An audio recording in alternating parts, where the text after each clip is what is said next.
What's going on, everybody? Welcome to the show. Another Friday, another episode of Why Are We Bullish? Killer panel today. Very excited about this one. Some fine gentlemen, and 66% of them are here. So we'll see how it goes. One of our gentlemen is making his way in. Either way, it's going to be a good time, and we might even have a special guest partway through the show. We'll see. Nonetheless, hope you're all having a good week, and I hope some of you were able to tune in. We just had the Bitcoin rodeo here in Calgary, and we managed to live stream it to Nostr. I think first Bitcoin conference to live stream to Nostr. So that was a hell of a time. Anyways, of course, this is live. Anything can happen, so I defer to my friend Bill here. We'll do it live. Okay. We'll do it live. Fuck it. Do it live. I'll write it and we'll do it live. And thing sucks. If you have not already, like, subscribe, share, all those things. They help a ton getting this content in front of more eyeballs. I am Ben with the BTC Sessions. This is your daily session.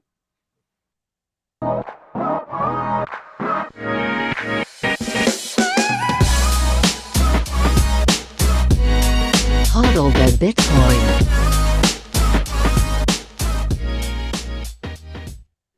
Before we bring in our panelists, let's take a quick look at where we are in the market right now. This is timechaincalendar.com. We're sitting at $30,334 per coin. A single US dollar will pick you up 3,297 sats. In terms of fees, it seems that the allure of JPEGs has not held up. 15 sats per byte next block, even if you're willing to wait a bit, 8 sats per byte. We've been seeing those single digits. I think I saw it down at 4 or 5 sats per byte in the past couple days here. And the mempool isn't as backed up as it has been, 465 megabytes sitting there, and only purging stuff sub 1 sat per byte, not bad. And in terms of Bitcoin mined, 19.42 million of them. That is 92.49%. Shout out to sponsors of the show, HodlHodl.com. If you're stacking sats and you've got a few priorities in mind, like peer-to-peer trading, instant self-custody, no KYC, head over there, HodlHodl.com. Easy. You sign up with nothing more than an email address. Scroll down, pick a currency, pick a payment method, pick an amount, and start viewing offers right away. And they also have a lending platform in which nothing ever gets rehypothecated. Check them out. When you do stack those non-KYC sats, you want to secure them with something awesome. I love everything CoinKite's doing. My Cold Card Mark IV is my go-to. And they've got a ton of other awesome stuff. Tap Signer, Block Clock, Open Dimes, Sats cards, and coming pretty soon, Cold Card Q1 looks insane. I've got mine reserved. If you'd like to reserve one or grab anything else that I mentioned, head to coinkite.com. Use code BTC Sessions for 5% off everything there. If you're looking to go beyond single sig and you want to dive into multi-sig, perhaps assisted multi-sig, check out Nunchuk. The wallet by itself, again, just free to download and use however you see fit, is awesome. But if you want that assisted multi-sig setup where they hold one key and you hold the rest of the quorum, I highly recommend you check it out. Super easy to set up. Just do it all on your mobile phone. Works with Tap Signer, Cold Card, a whole bunch of other hardware options. It also has baked in inheritance planning and non-KYC as well. Kind of sets it apart from other options out there. You don't need to give up any personal information to set it up and have it work. So finally, and I want to mention this one because I'm very excited. Something just arrived for me, but shout out to Start9. These guys are killing it. I love all of their devices that they're pumping out.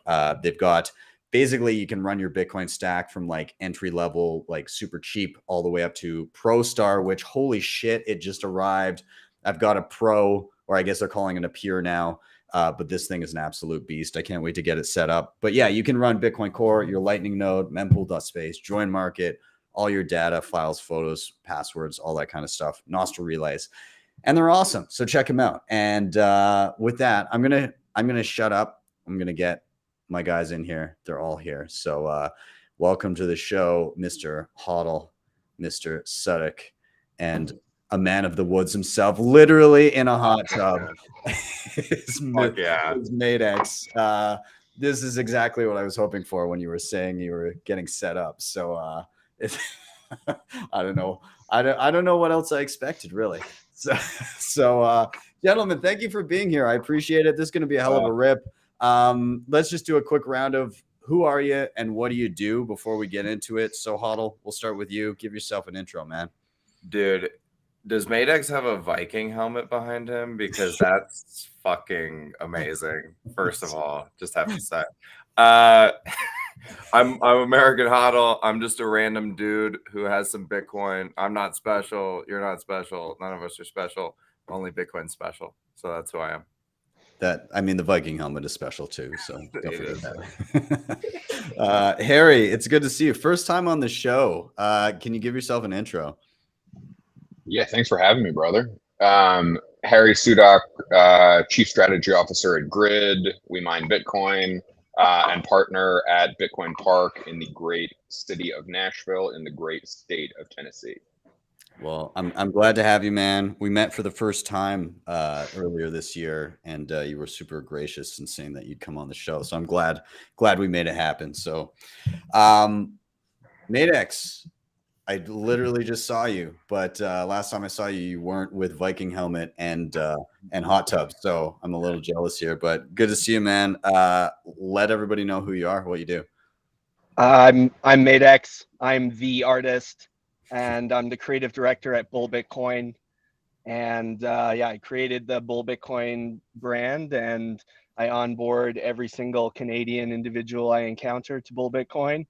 And all you need is a couple hours using our service to understand why we already are, but most people don't know, the greatest Bitcoin company in the world. And for a long time, we were the greatest in Canada, but now we're working on expansion, which I'm very excited about. And you can expect that over the next year. Damn. And I can vouch, yes, Bull Bitcoin is fucking awesome. And I use it on the regular because I'm living on Bitcoin. And it's an absolute godsend to be able to pay all my bills and do all that shit in a single location. So kudos to you guys for that. And hats off to Francis for building it. Awesome. All right. Well, let's get this thing rolling. For those watching that are unfamiliar, this is Why Are We Bullish? Really simple concept. We're all coming with a reason, but in some cases many, but we've got to pick one.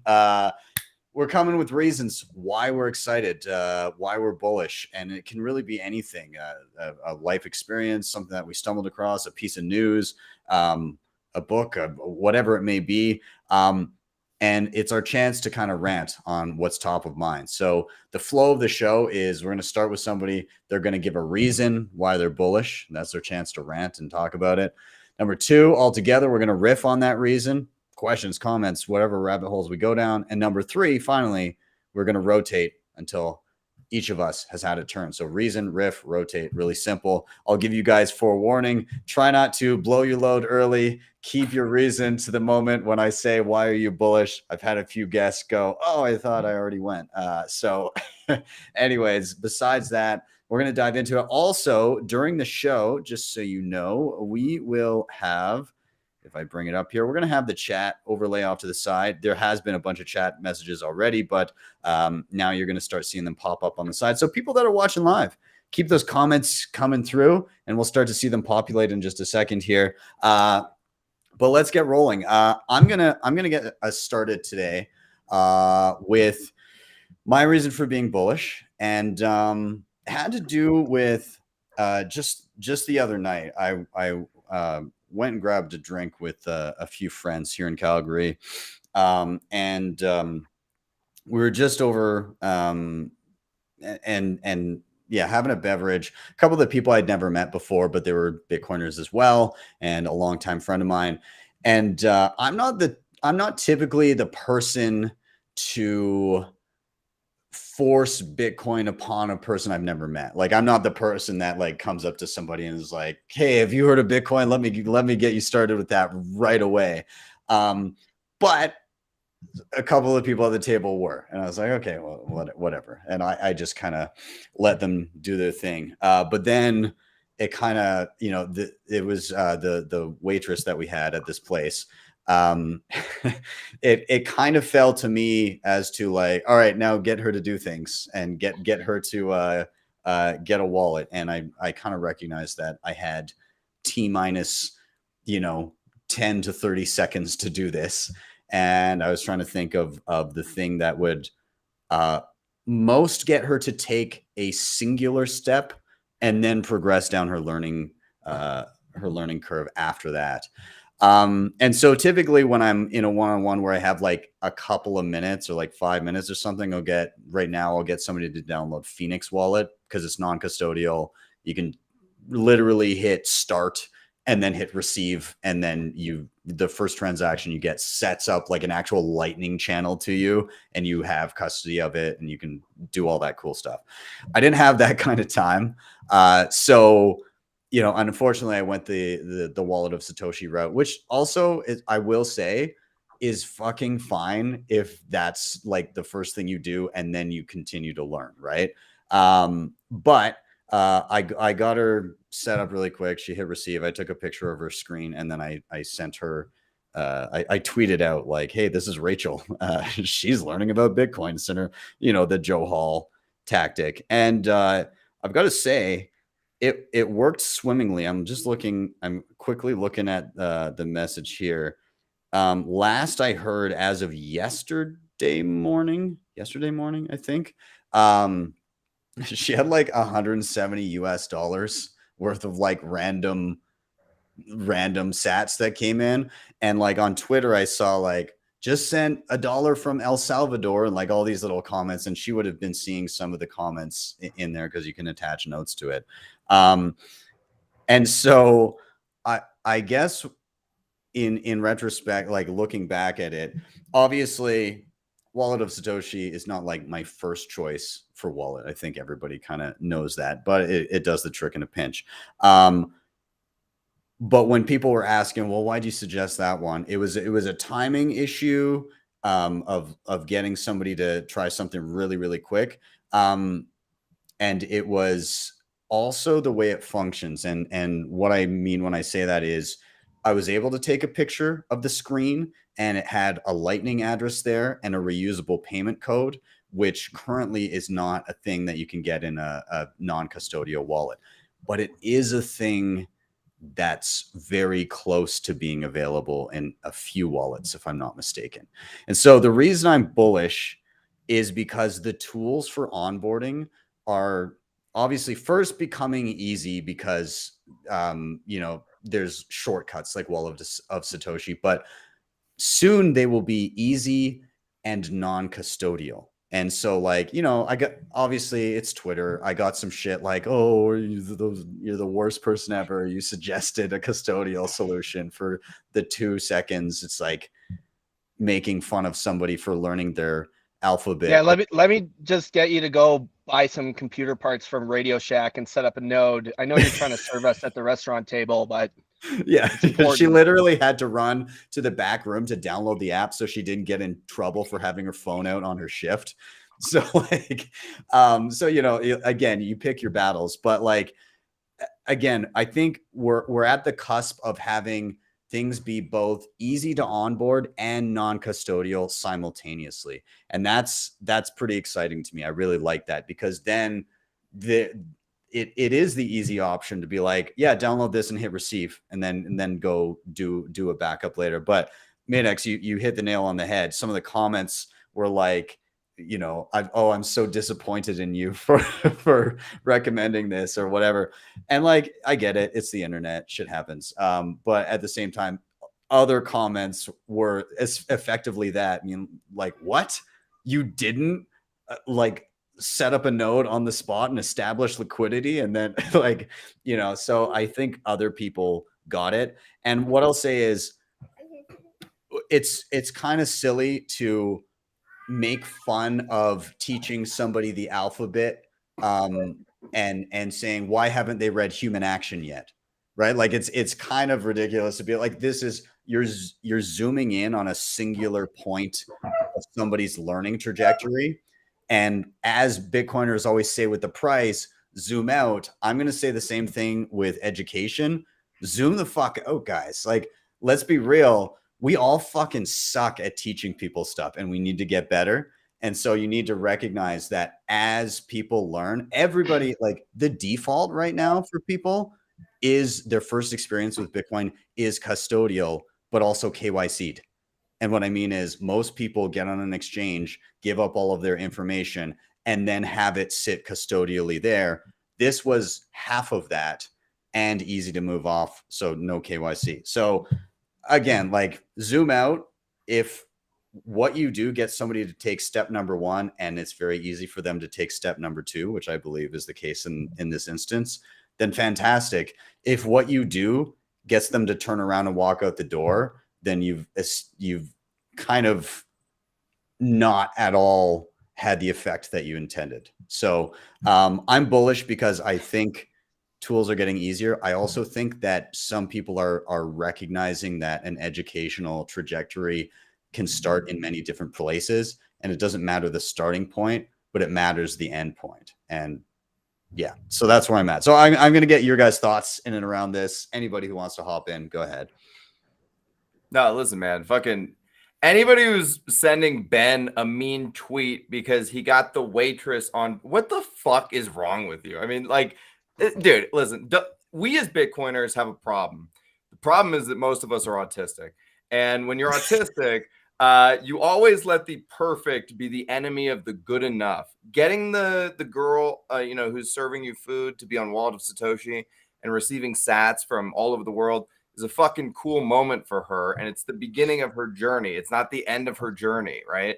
And also, I think that we've all forgotten that cryptographic, like secret keeping, you know, self-custody is a really complex skill set that we've all honed over years and years and years. And you have to take yourself back to the very beginning when you were a scared little bitch. Like, let's face it, your first Bitcoin transaction, you were probably like, oh man, I might lose all my money. And then you didn't know what the fuck was going to happen. And then when the Just transaction rereading the address over and over and over again. Like, is it a capital G? Yeah. Okay. J4. Exactly. I, like, and then when the transaction gets there, you go, oh shit, this Bitcoin thing is fucking real. This is fucking awesome. And that's the beginning of your journey, right? And like, we have basically done this stupid thing with self-custody where we treat people like, we treat self-custody like it's an intelligence test. And I'm guilty of this too. I'm as guilty as anybody. I thought I could shame and bully people into self-custody. I was wrong. I was wrong for doing that. That was stupid and ineffective. Self-custody is a skill, like driving a car. And if you shove a teenager in a car and you go, here's the brakes and here's the gas. All right, get on the fucking freeway, stupid. They're not going to learn how to drive the car. And the goal is to get them to drive the car. That's the goal. So like what Ben basically did when he gives the girl the Wallet of Satoshi address is he's basically telling her, here's the brake, here's the gas, here's kind of roughly how a car works. I know you're in the middle of your shift. And if you want to like orange pill people and not be caught off guard, I carry these fucking things in the back of my wallet. This is NBK's business card.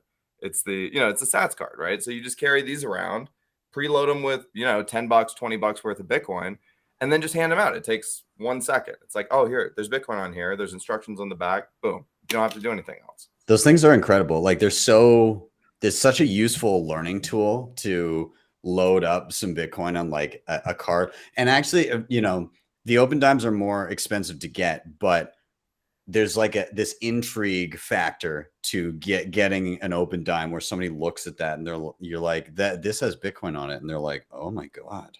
And it's like this technological wonder to them. They're just excited to try it out. But like the Sats card, in terms of bang for your buck, it's literally an NFC card. And it's like an open dime that can be reused 10 times.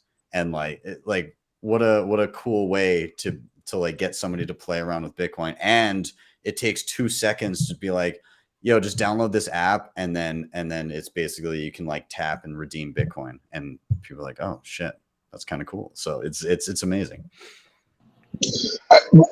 I'm going to double down on HODL's illiteracy point and just say that like, hey, I'm not illiterate. Fuck you, dude. I learned to read a long time ago, man. I do books. I thought we were friends. Put the books in my ear. I can read hella good, dude. Fuck it. What you do with $20, $50, and $100 is not what you do with like saving your aggregate time and wealth in Bitcoin, right? These are different ideas. So there's like Bitcoin, the payment gateway, where somebody is going to be able to get paid in a way, in a currency that offers a different value proposition in real time. And that's really compelling. And there's another version of that, which is like, I'm trying to, create, save, and transfer generational wealth. And the security model for that doesn't look anything like the payment gateway enabler that Ben just gave this woman. So like we need to like get our act together around which is which, and like how does the shifting security model change over the quantum of wealth that's getting saved. And like if that opens the door for this woman to receive sats for the first time, incredible. If she makes it to a point where saving that wealth in a trust minimized environment is required, like that's on her to figure that out. 100%. Like the goal here is to get Bitcoin in the hands of as many people as possible, right?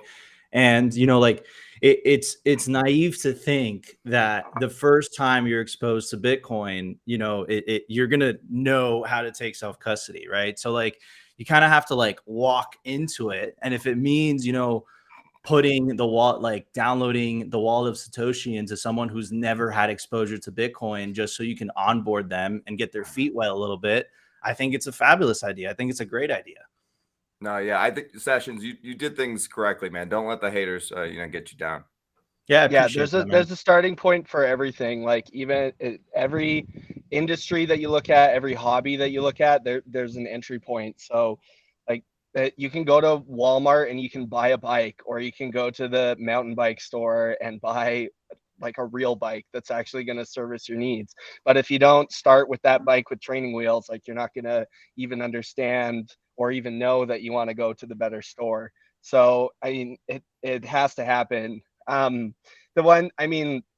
Just hopefully there's someone in the timeline after that can explain how important the keys are. When I'm onboarding anybody for the first time, I pretty much gloss over everything except for the point that the words are the Bitcoin. And that's the only thing I try to drive home. And I'll make whoever I'm onboarding say it back to me over and over and over again. And then I'll say like, okay, now you smashed your phone and the Bitcoins are gone, right?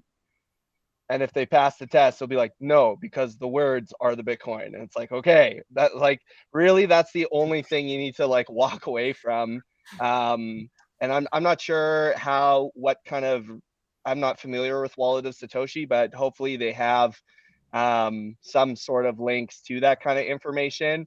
But at the same time, if you get in touch with someone and someone's really interested in it, I mean, like there are a lot of good resources out there, and even just getting their phone number. Like I got hundreds and hundreds of random numbers in my phone from just random people that I've met over the years that will text me bizarre Bitcoin questions. And, it's just having someone who isn't a banker or isn't a suit, who isn't trying to convince you that like custodial is the best way to do things. Yeah. And hopefully you've got some sort of access to that kind of information. Yes. I want to give a shout out to Nico for holding down the show in the beginning. I really appreciate it, man. Thank you so much. Yeah. I like how, you picked up the Miami accent. I really appreciated that, dude. Thank you. Yeah. Have you been enjoying Canada? Yes. Yeah. I'm Spanish. Yeah. Well, welcome to the show. Our fourth guest, or our fifth member. My buddy was holding it down with me here in Calgary, and I'm stoked to have him. So welcome, man. Happy to be here, man. Yeah. I had like, like coming from a big city, I've never like looked into Calgary, never looked into Alberta. Like, holy cow, you guys have a citadel here. It's like a citadel city. A little bit of a citadel. I mean, it's constantly under threat from communists, but but it is what it is. Like the Rocky Mountains up here, like they're the real deal. Like the Colorado Rocky Mountains, like that's some bullshit. That's some fake shit. Like these are the real fucking Rocky Mountain. Like the fucking peaks are like, they're like like the Grinch Mountain. Yeah, it actually looks like that. There is. Yeah, it is. It is pretty. Wait, sweet. Is that HodlHodl? I gotta get out of here, bro. Yeah. Dude. This is why that 90% of the Canadian population lives within 100 miles of the U.S. border, right? So if we just wake up feeling frisky, me and Harry one day, and we just decide, hey, let's move this fucking border 100 miles north, we get to capture all you guys and save you from communism. That's true. And we have the tool. As long as you guys need to shut off that parasite shit happening on both your coastlines first, and then we'll accept that. Yeah. But otherwise, we're just swapping a bad situation. For Hey, Miami is holding it down. Okay, we're base. We got the Venezuelans, the Cubans there. That's none of that stuff's gonna be happening in Miami. That's my favorite thing about, we've been in Miami for Bitcoin Miami like the last several years. And it turns out that people who had to live under communism and then flee communism really, are you ready for this? They fucking hate communism. Don't like it. They hate it. Right? They're ready to pull out the guns and like whatever. Like they don't care at all. It's a glorious spirit down there. Yeah. This is a question for the group. Do you know anyone who is a normie who lived under communism who likes communism? Never. The only people who like communism are people who are going to just grab the throat of the people under them. Yeah. I like what I've tended to notice is that like countries that haven't gone through that ordeal, there's this like naivety or naivete or like trust in government. Massive trust in government. I mean, that's one of the things going on in Canada, which is what enables it being one of the most corrupt countries on earth, is just the level of corruption is so unbelievably ridiculous and in many cases blatantly obvious. But the people here are just so conditioned to trust the government that nobody knows it's corrupt. You talk to the average Canadian person and they think that the average Canadian is so brainwashed. They think that we live in a first world country, false, and that we're better than America, false. That is ask any Canadian and they're going to say, any normie Canadian, and they're going to say one of those two things. Oh, at least we're not American. Well, you're actually an idiot, and you live in a second world country, and you're so indoctrinated by 12 years of state forced education telling you that America sucks and Canada's better because our taxes are higher and you can have healthcare for free. Wow. When I hear people from the United States talking about our free healthcare, anyone, you come up and try it. Just come up and try it. You can have a Canadian citizenship at the same time as an American one. So get a Canadian citizenship and experience the free healthcare and how great it is. You'll be fucking back in America before you fucking get a hangnail. There's always a pretense for communism, right? I put up this thing on Nostr the other day where I was like, listen, even if the aliens come and enslave us all, even if the mean tweets drive us all to suicide, even if the viruses murder all of us, it's still not a good time to do communism. I got in trouble for this during COVID because people were like, oh, you think that your freedom is more important than my life? And I was like, not only is my freedom more important than your life, it's more important than my life. It's more important than my life. It's more important than all of our lives. The whole healthcare thing, the funny thing about it is a lot of Canadians that can afford to like travel partake in medical tourism. Like my wife needed some dental work, and because it was considered like an aesthetic thing instead of like actually needed, which like she fucking needed it. She had like major issues and she had to get something filled in. And anyways, nonetheless, it still would have cost us like $8,000 to get that thing done. And it was cheaper to fly to Mexico and have a 10-day all-inclusive vacation and get the medical, all the dental done. It costs half the price.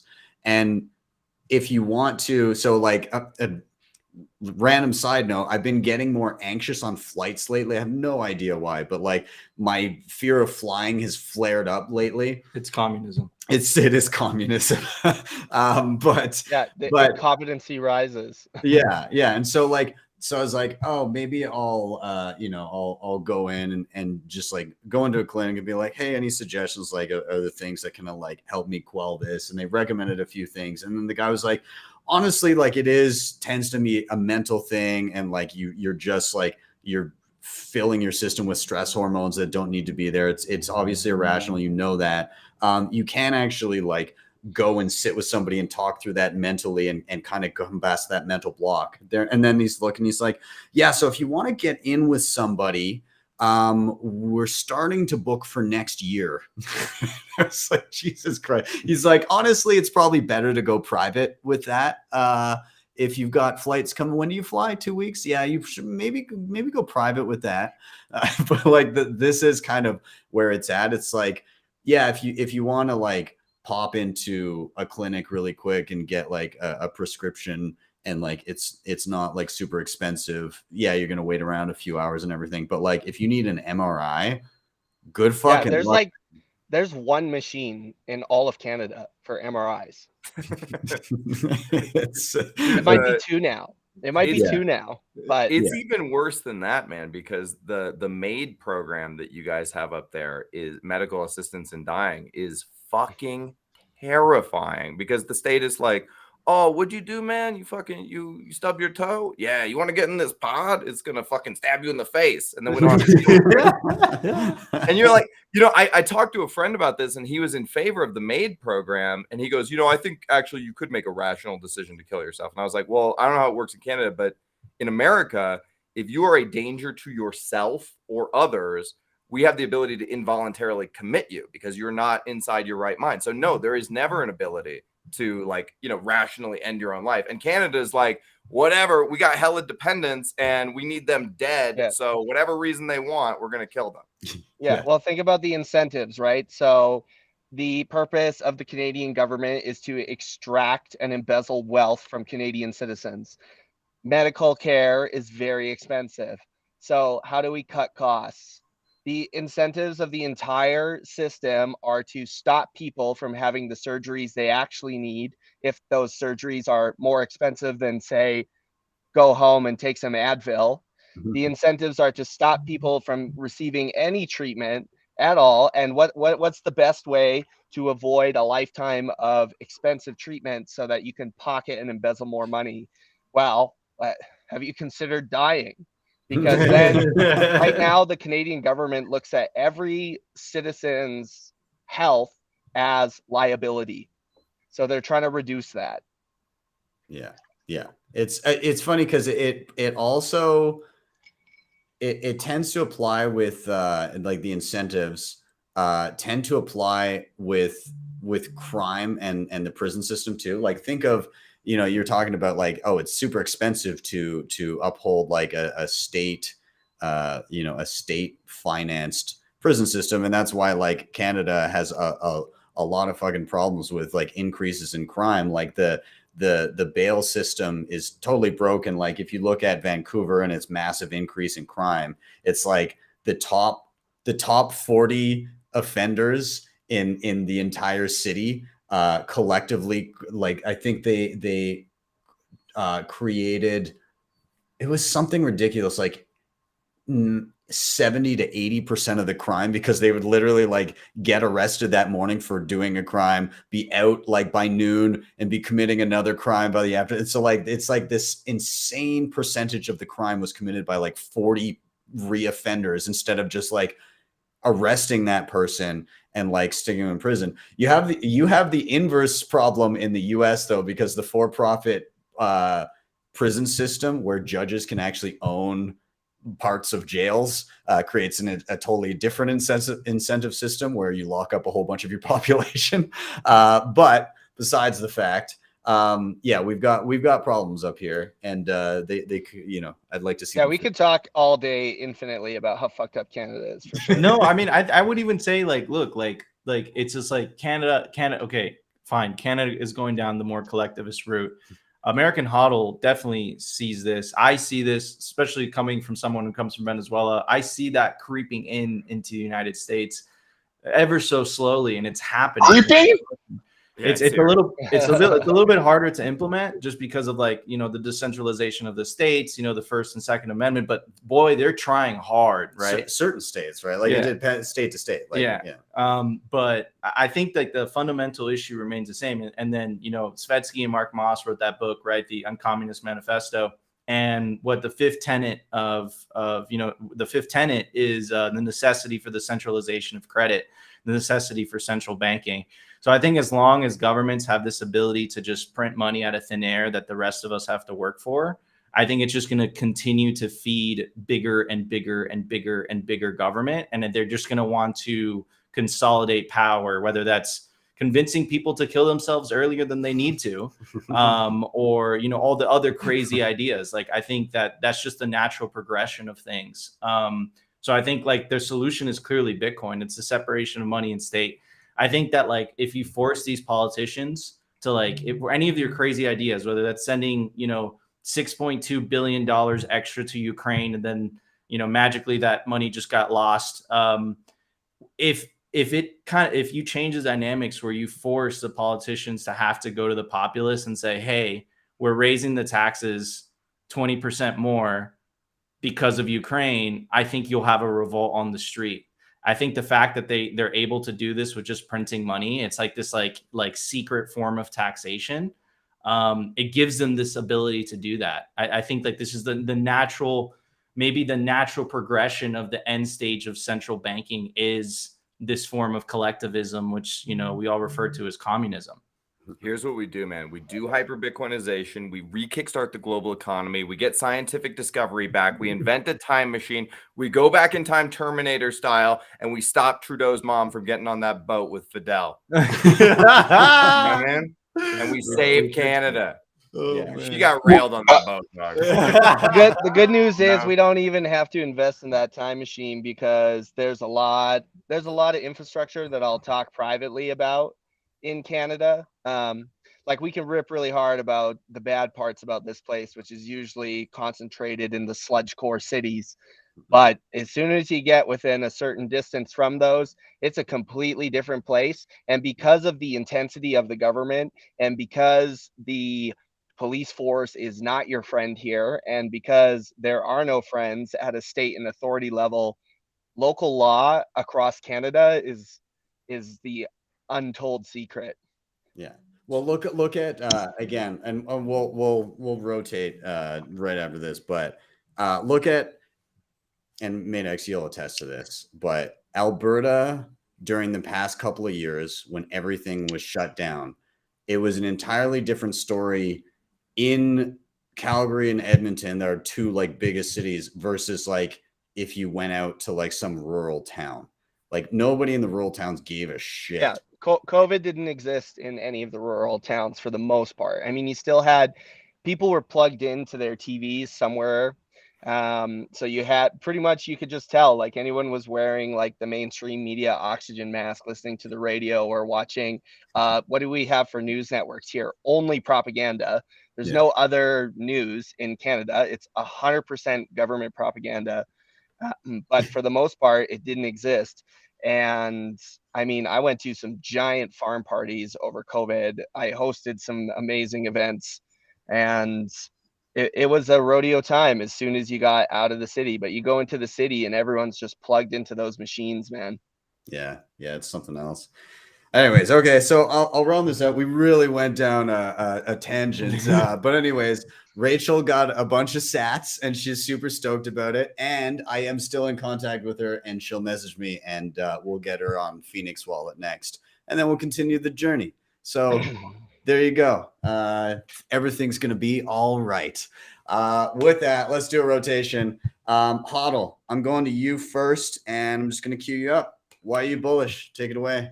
Yeah, I think it's really difficult not to be bullish at the moment, because if you've been around for a while in Bitcoin, I think that you can feel the tectonic plates shifting. Like, these are massive moves that are happening recently. I mean, many that were predicted by the Bitcoin maximalist for a long time. I think like the shitcoiners seem totally taken off guard by Gary Gensler's aggressive enforcement, but that's something we've all been predicting for 8 years, 9 years. Frankly, oh my God, we're right again. Right. The only thing that was surprising about it was how long it took to enforce. But of course, they're always going to go after the bottlenecks, which are the exchanges, right?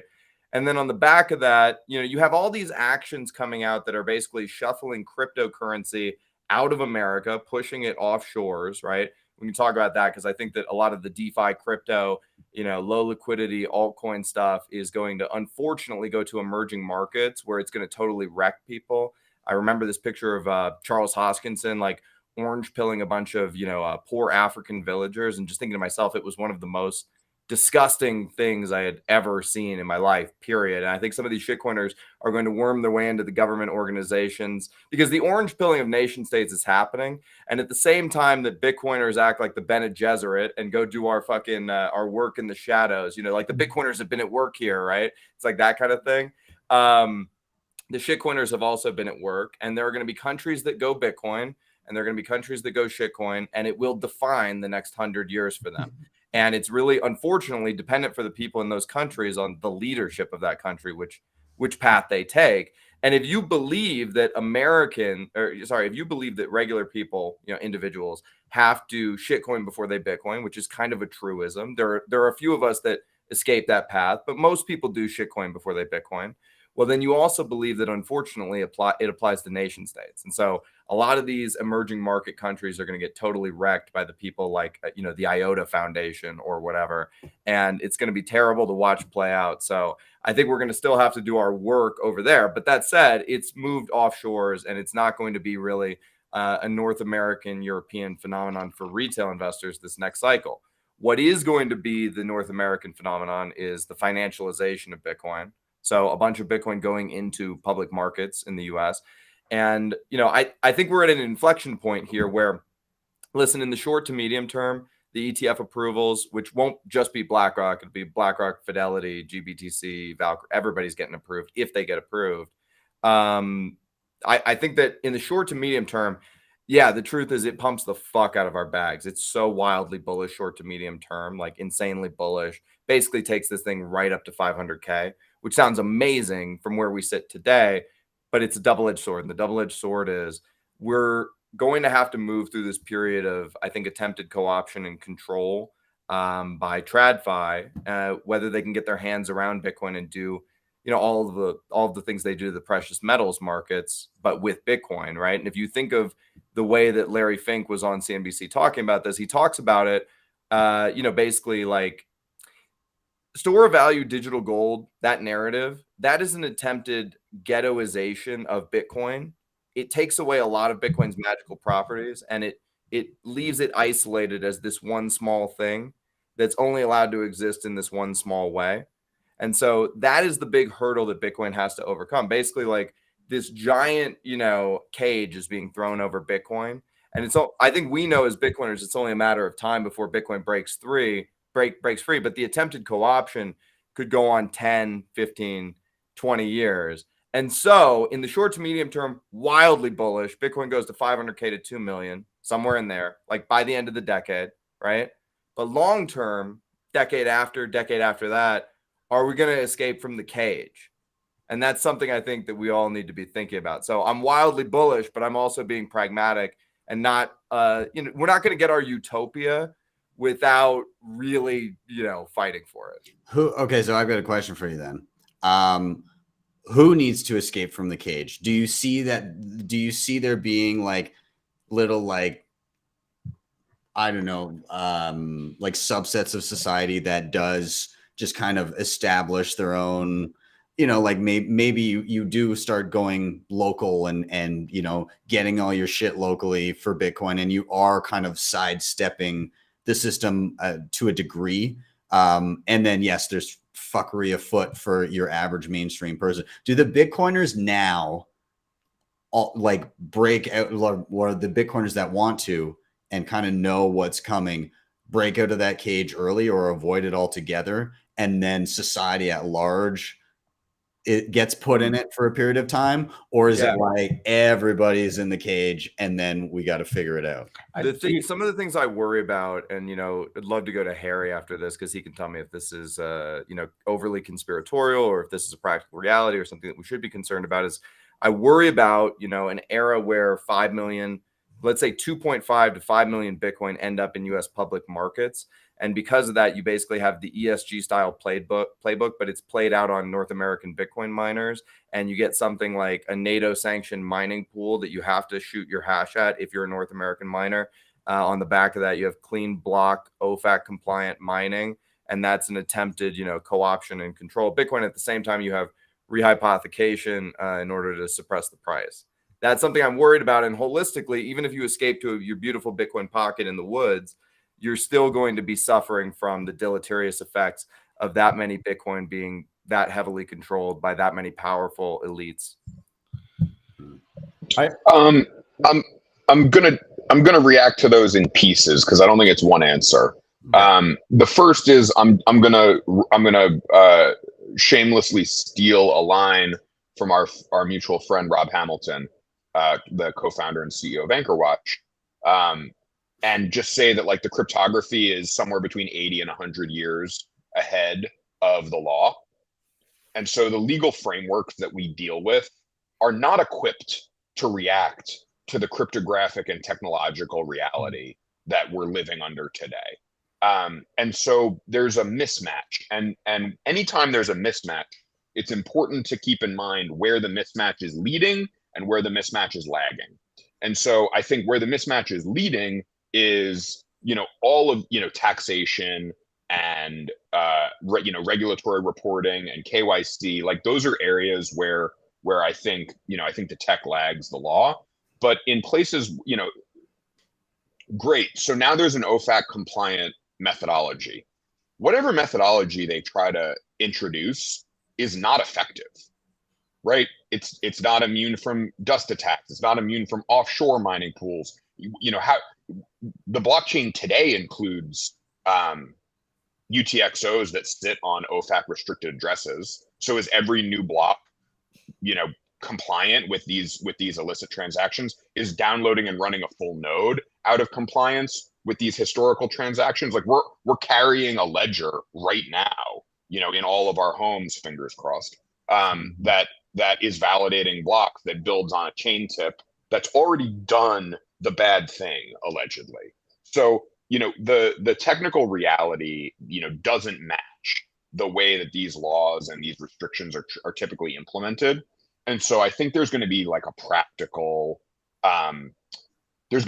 practical gap that just Bitcoin's going to be able to route. I don't even think it's routing around. I don't think there's anything to route around. We're just going to go through because the tooling that we have and are working with, just like you can't attack it that way in a coherent form or fashion, unless you were going to go with like try to outlaw the whole thing, and we've seen how that worked in China and elsewhere historically. That's not a functional approach either.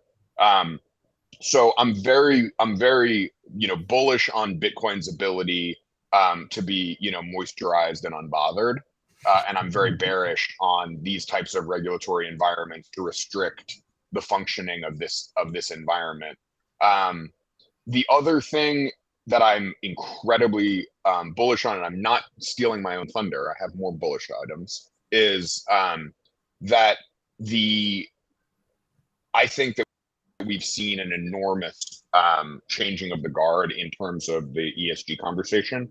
I think that the types of nuclear technologies that are coming to market in the SMR space, just like blow this narrative out of the water. And in the future, my goal is that we, number one is that we don't compromise on quality of life ever. And that means significantly more electricity per capita all over the planet. I also, regardless of your ideology around emissions, like I don't want to live next to a coal plant. That thing belches mercury into the air, and like my kids will die if I live too close to it. So not that I have any kids at this point.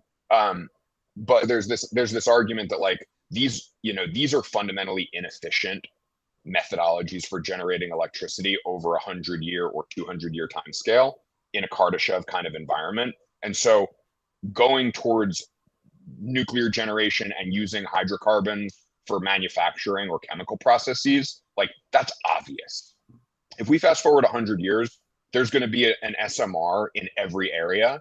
There's going to be lots of oil and gas usage, but it's just going to move towards manufacturing and process construction rather than burning for electricity, right? It'll just be less efficient than uranium over a multi-100-year time scale, which is what Bitcoin is designed to thrive over as well. And so, you know, these are the types of ideas that when you think about, you know, what does the production of proof of work hashes look like? What does that mean? How does that integrate into a large scale, high prosperity system? Proof of work becomes a load balancer across all of these chemical processes and across all of these electricity generation methodologies. Like, it becomes a holistic integrated system. And that's why, like, there's no ceiling on what difficulty could rise to, and there's no ceiling on the purchasing power that one Bitcoin could accrue. And I see those as two sides of the same idea. Maybe back to Ben's question about, like, are there these little carve outs, you know, maybe the carve outs are, you know, the sort of mining towns that grow up around the stranded energy resources, you know, in rural locations, and that get built out into actual, like, functioning metropolises over the course of 50, 100 years. And maybe that's where you want to be, and you want to build, and you want to take your family, you know. Yeah, I mean, you certainly want to be surrounded by builders at any, no matter where you are, even if you're trapped in a sludge city. When you look at your 10 closest friends, 90% of them have to be makers, builders, creators, less think boys, more men with rough hands. That's the infrastructure you want to surround yourself with the majority of the time, regardless of where you are. And those towns that are built around, like a lot of where we are in Canada is built around mining towns, is built around industry. Pretty well everything that Canada is industry. And we just got sold out by the suits in the East too early for any of our kind of localized efforts to really benefit and build power from the resource and construction and industry efforts that we have here. But I think, like, running all of this, we have to remember that the majority of people on this planet just want to transact fairly. They just want to exchange and build and create and function with each other fairly. As we know, the only alternative to money, if you abandon money, is violence. So the majority of us want a system that's fair so that we can execute on our goals, on our dreams, on our visions. It's a very, very small percent of people that are pushing these ESG things and all these other ideas, which anytime I'm hearing some variation of them, the OFAC stuff, to me, it's just like BSV or Bitcoin Cash. They're just all going to fucking fail. And these guys at the top, the only reason that their signals seem so loud is because due to they're cantillionaires and they've been benefiting for a long time from that. And they are tied into that fiat system, which at this moment, they have a lot of power. So their signal is much stronger. But when it really comes down to it, the engineers working on these projects and anybody involved that has more of a connection to entrepreneurship and to earning and providing for their family than from sucking and parasiting from everyone else is just instinctively going to connect with true Bitcoin. So looking into the future, I think that all of these splits and variation threats that do seem quite daunting will just start to not matter, because when the people at the top are starting, when they're dictating the controls that they want to try and put in place, to anyone who has the actual skill and ability to execute on those demands, they're going to have to understand what's happening with Bitcoin.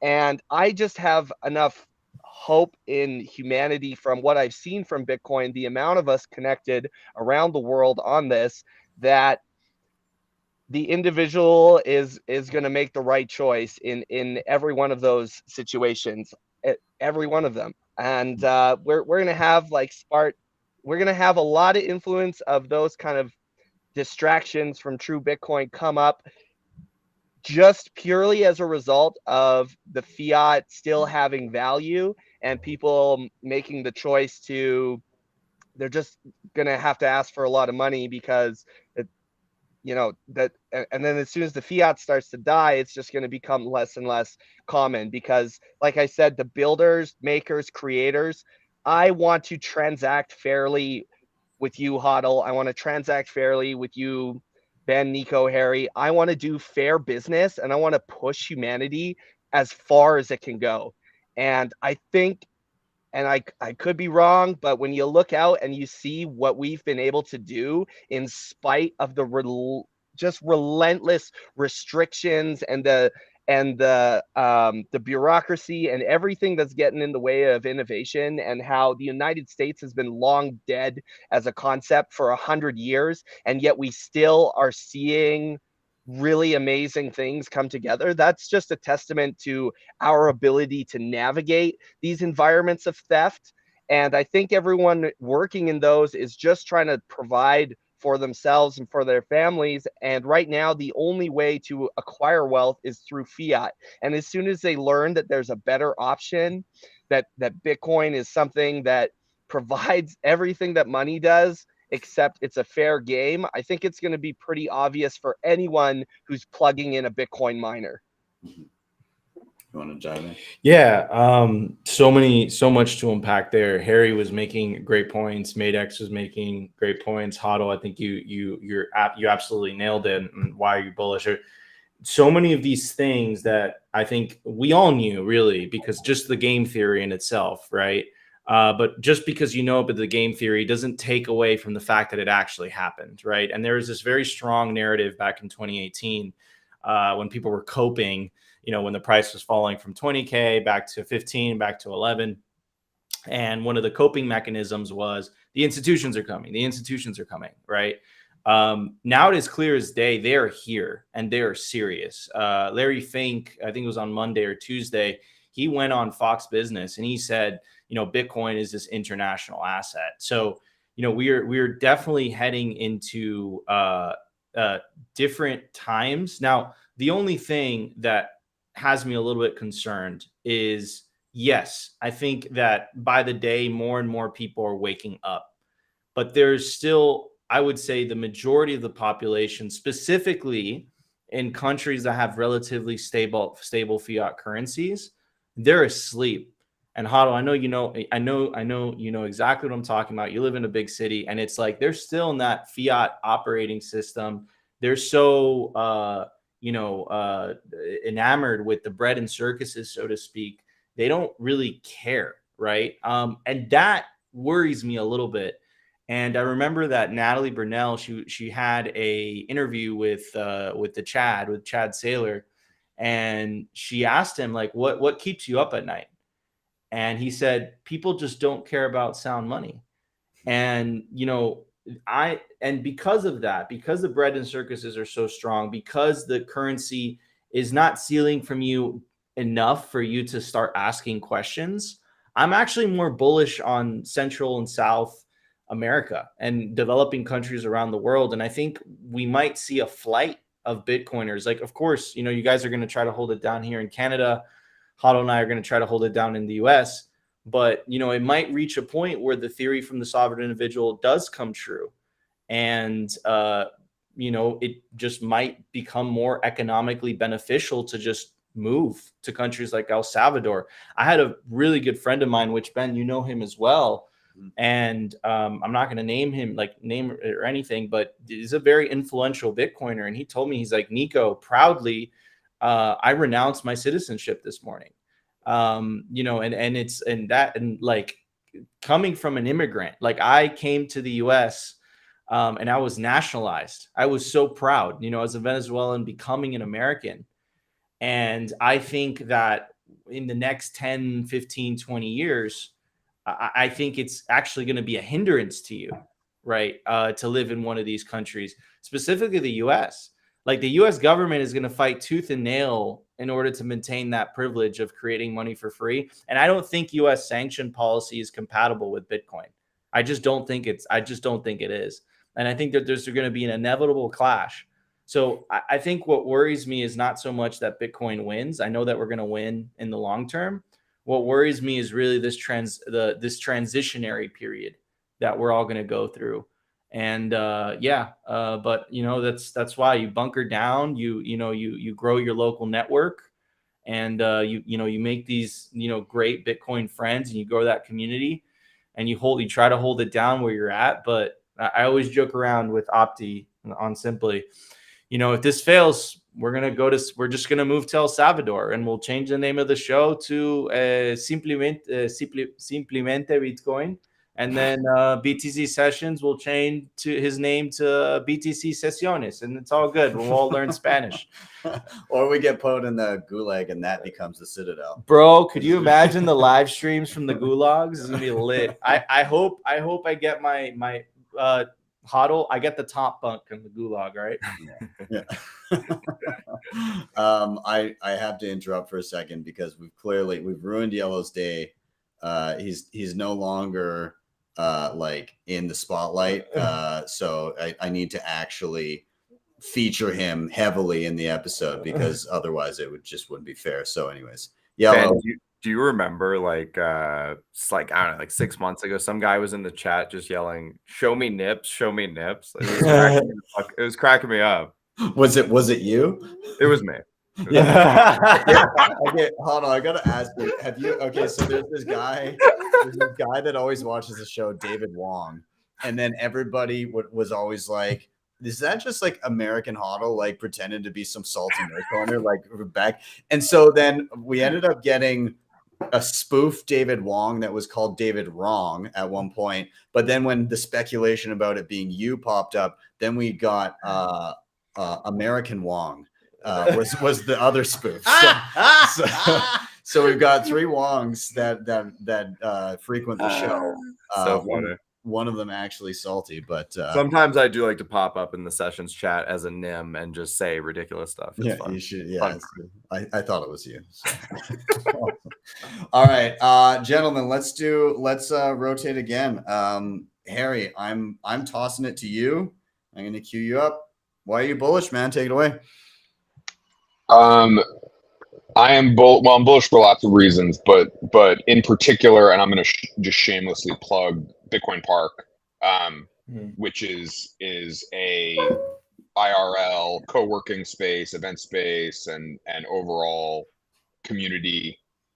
I don't know, crazy adventure that I'm working on with Rod at BitKite and with Odell, and we're trying to just build a it's our first kind of Citadel experiment, which is in Nashville, and we're rolling through some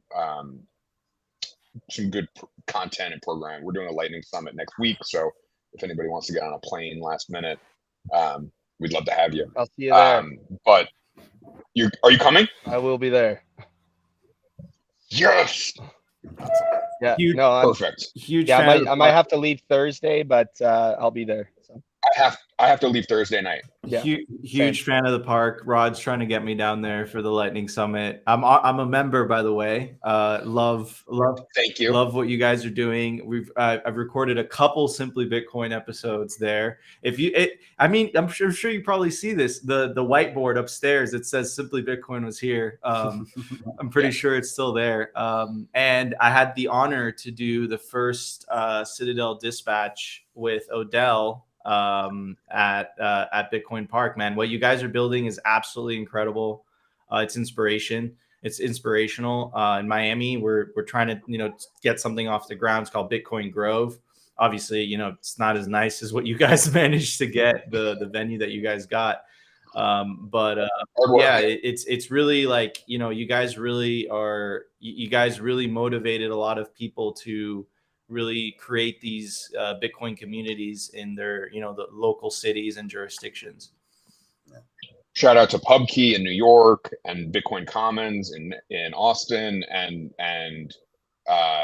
Bitcoin Beach, obviously, and many others. But like this is how I think, like, you can onboard people by getting Bitcoin on their phone, but you can also onboard people by showing them what it means to be around other Bitcoiners and other sovereigns. And that feeling is as much a wake-up call as seeing the sats hit your phone, in my experience. And so, like, being able to kind of lead through culture and lead through integrity in those kinds of ways, I just see so many people doing it, that how could you not be bullish? So I'm super bullish on Bitcoin third spaces, and what that's going to mean for just for like what we're building, right? Like we, you know, we're not like just internet psychos. Like we come together, we break bread, we cook steak, and like we shake hands, and like that's the other part of this that makes it work. I think HODL and I were talking on Clubhouse like 2+ years ago, and we weren't really friends yet. I think we just like maybe bumped into each other. You're still not, right? You're still not. not because of dick. But we were like, oh, like when I meet other Bitcoiners, I'm like 90% of the way towards friends. Yeah. Right? Like I just have to cross like that last 10%. MADEX, same thing. Like we met and we immediately knew we were friends. Yeah. Like there was no friction. There was no like getting to know each other. We just like were in the middle of it right away. And that's something that's really special amongst Bitcoiners spending time together. And so if we can facilitate more Bitcoiners having that experience, like that locks in the network effect that makes this thing work. It lets us transact fairly. It lets us build, you know, the next round of businesses. It lets us just do the next thing. I think about the lettuce hands meme sometimes, and MADEX, what you talked about, rough hands. Like to me, the worst insult you can give me is like you have soft hands. Like that's like you can't insult me worse than that. And like that comes from, you know, years of fixing S9s like in the middle of the Tennessee summer and other experiences, but just like you can't have soft hands. You can't have it with your financial strength, and you can't have it with your physical strength. Like I had a Bitcoiner friend who freaked out this last cycle and sold all his coins. I won't say who it is, but some people know who it is. We know who it is. And somebody asked me what happened to him today, and I said, yeah, he died in a tragic paper hands accident. His hands were made of paper, and they caught fire, and then he perished in flames. You know. Harry, I want to echo again, like the excitement around these kind of like grassroots, bottom up communities that are popping up everywhere, and I think it's really unique as a Bitcoiner being able to just fucking kick open the door on any town on earth and be like, hey, where's the Bitcoiners at? And then like HODL was saying, like be 90% towards being friends. Like you already know that there's a foundation of similar values that is established. And so that allows you to leapfrog the bullshit small talk and dive into like serious conversation that then results in a deeper relationship with those people. And like it's incredible to me. Like I've had experiences where, you know, it's obviously easy if you're going to like a Bitcoin event and you get there and there's a bunch of people and you're interacting. But like I've had experiences where I've been traveling not for anything Bitcoin related, and then just be able to on social platform or something be like, hey, where the Bitcoiners at, and like sit down with people and just the conversation is instantly we're in tune with each other. And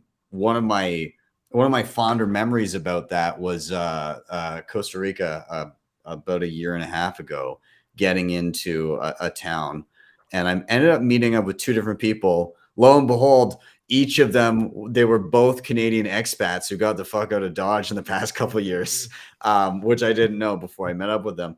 The one guy was telling me about, he ran a successful business here. He had been living here his whole life with his family. And as shit got real last year, or like beginning of last year, he had already been in Bitcoin for a couple of years, kind of had never really interacted with anybody, was online, but like in person, never. And so he just lived his life through those couple of years as the world was getting crazier, and he was unsure if he was the crazy one. And so he ended up actually packing up his whole family, leaving Canada, moving, like shutting down his business, moving to Costa Rica. And when he met up with me, he was the first Bitcoiner he had met. Like I was the first Bitcoiner he had met in person ever. And like as he was kind of describing what the last year of his life had been, making these like impossible decisions and trying to grapple with the fact that he didn't know if he was crazy or not, and then finally sitting down and getting that release of like, I can have a real conversation. Like he had tears in his eyes because he didn't know how to express how relieving the feeling was to finally be like, I'm in the presence of somebody who understands. And I think a lot of first time speaking with a Bitcoiner in person, those moments are pretty special for people, and they mean a lot. And that's why we're able to forge these relationships so quickly amongst each other. This is a big reason to be bullish. And you know, the 90% thing comes from what is it actually? It's value alignment, right? And it's very important that, you know, going back to like talking about building, it's very important that these systems, these software systems that we're designing, you know, have our values aligned with them, right? So like when I got on something like Nostr as a Bitcoiner, it immediately made sense to me because that's a social media platform that's value aligned to me, right?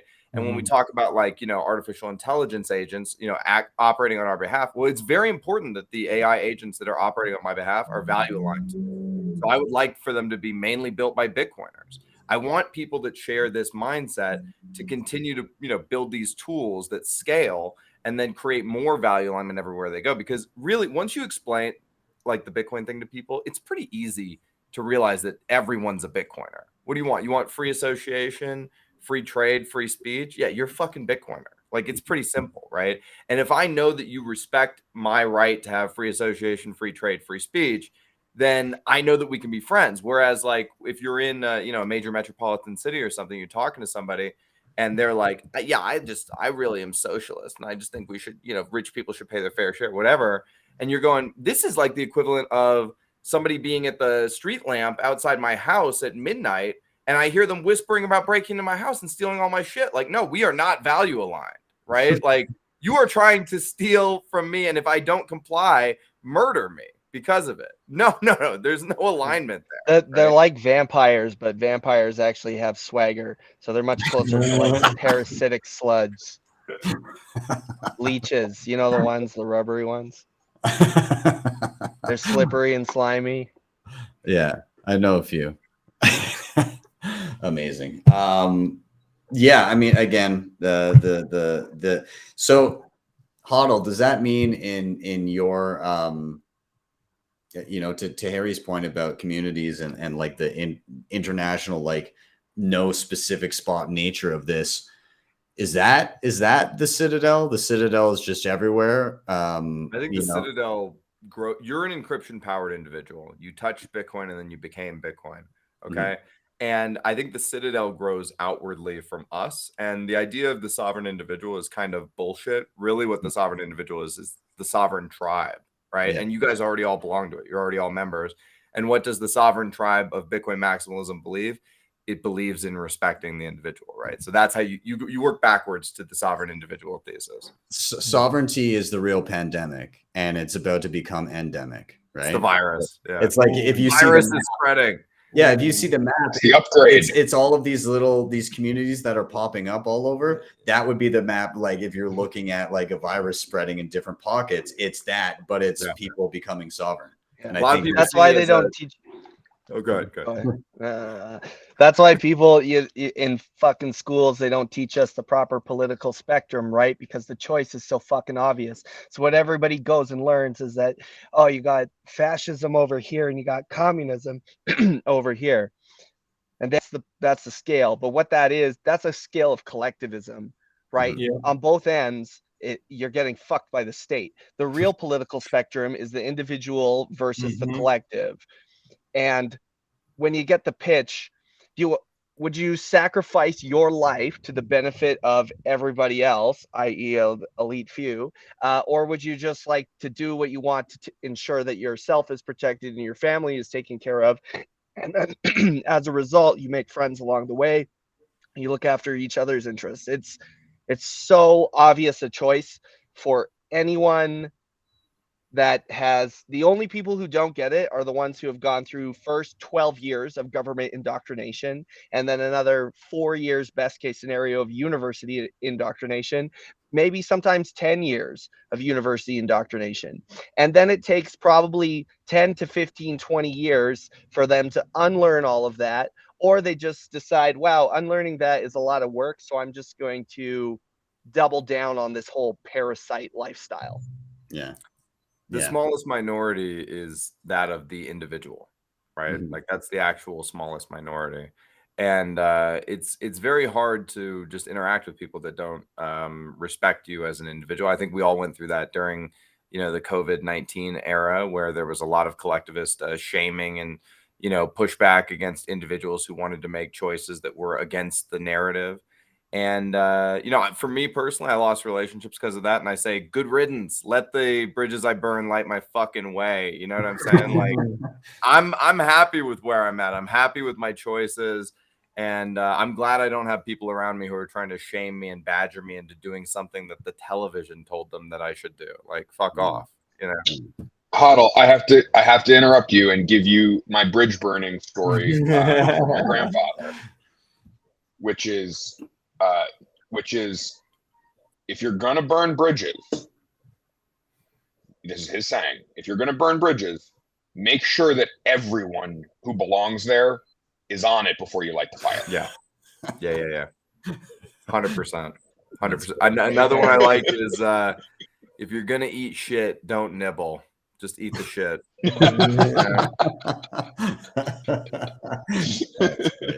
Awesome. All right, gentlemen, I think it's time for another rotation here, and I'm gonna toss it down the line to our gradually becoming a prune man, MADEX here, and he's lighting up his stogie to get this one out. But dude, I'll cue you up with the same question.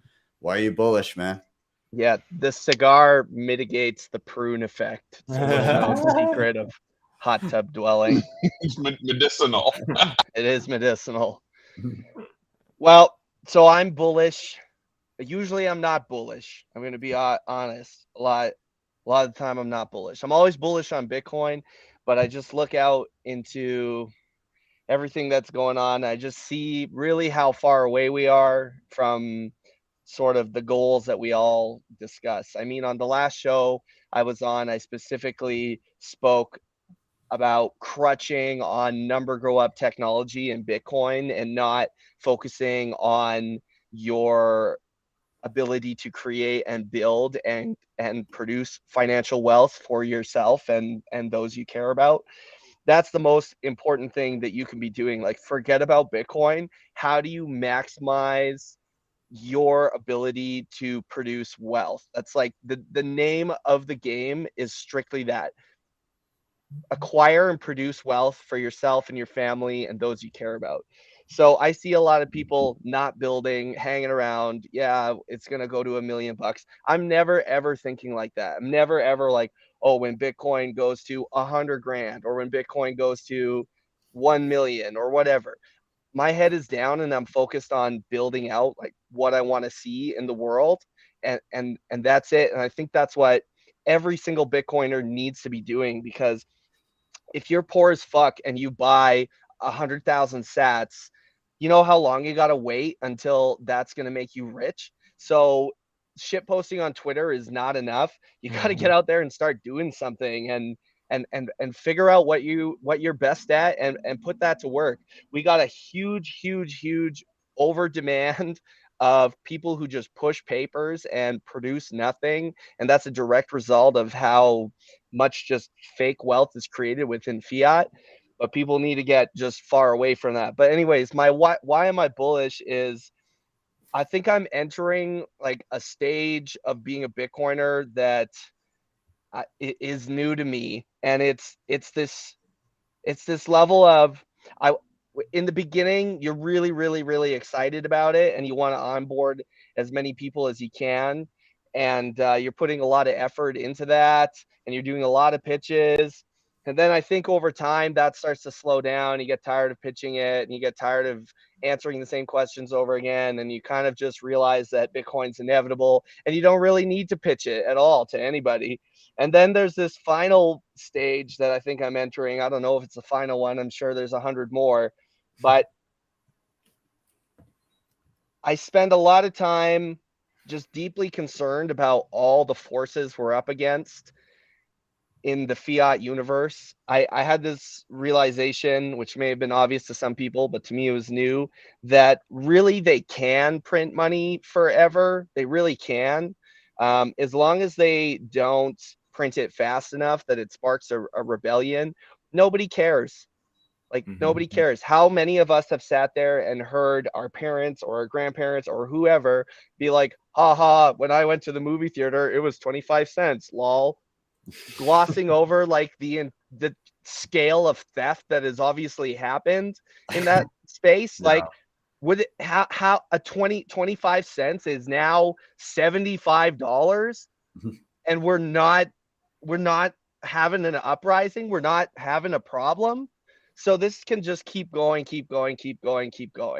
And so this idea that like the financial system is just going to eventually collapse on itself and they can't sustain it forever.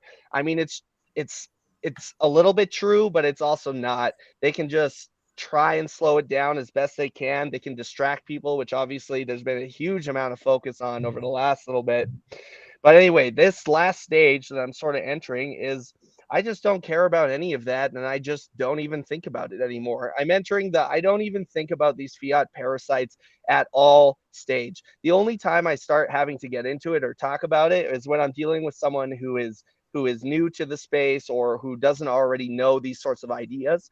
But between my peers and the people who are Bitcoiners like you guys, for the most part, the discussions are not about destroying the central banks. They're about building and making. And this is my focus because I said yesterday at the Bitcoin rodeo that in the beginning, all of us flailed a lot of Bitcoin.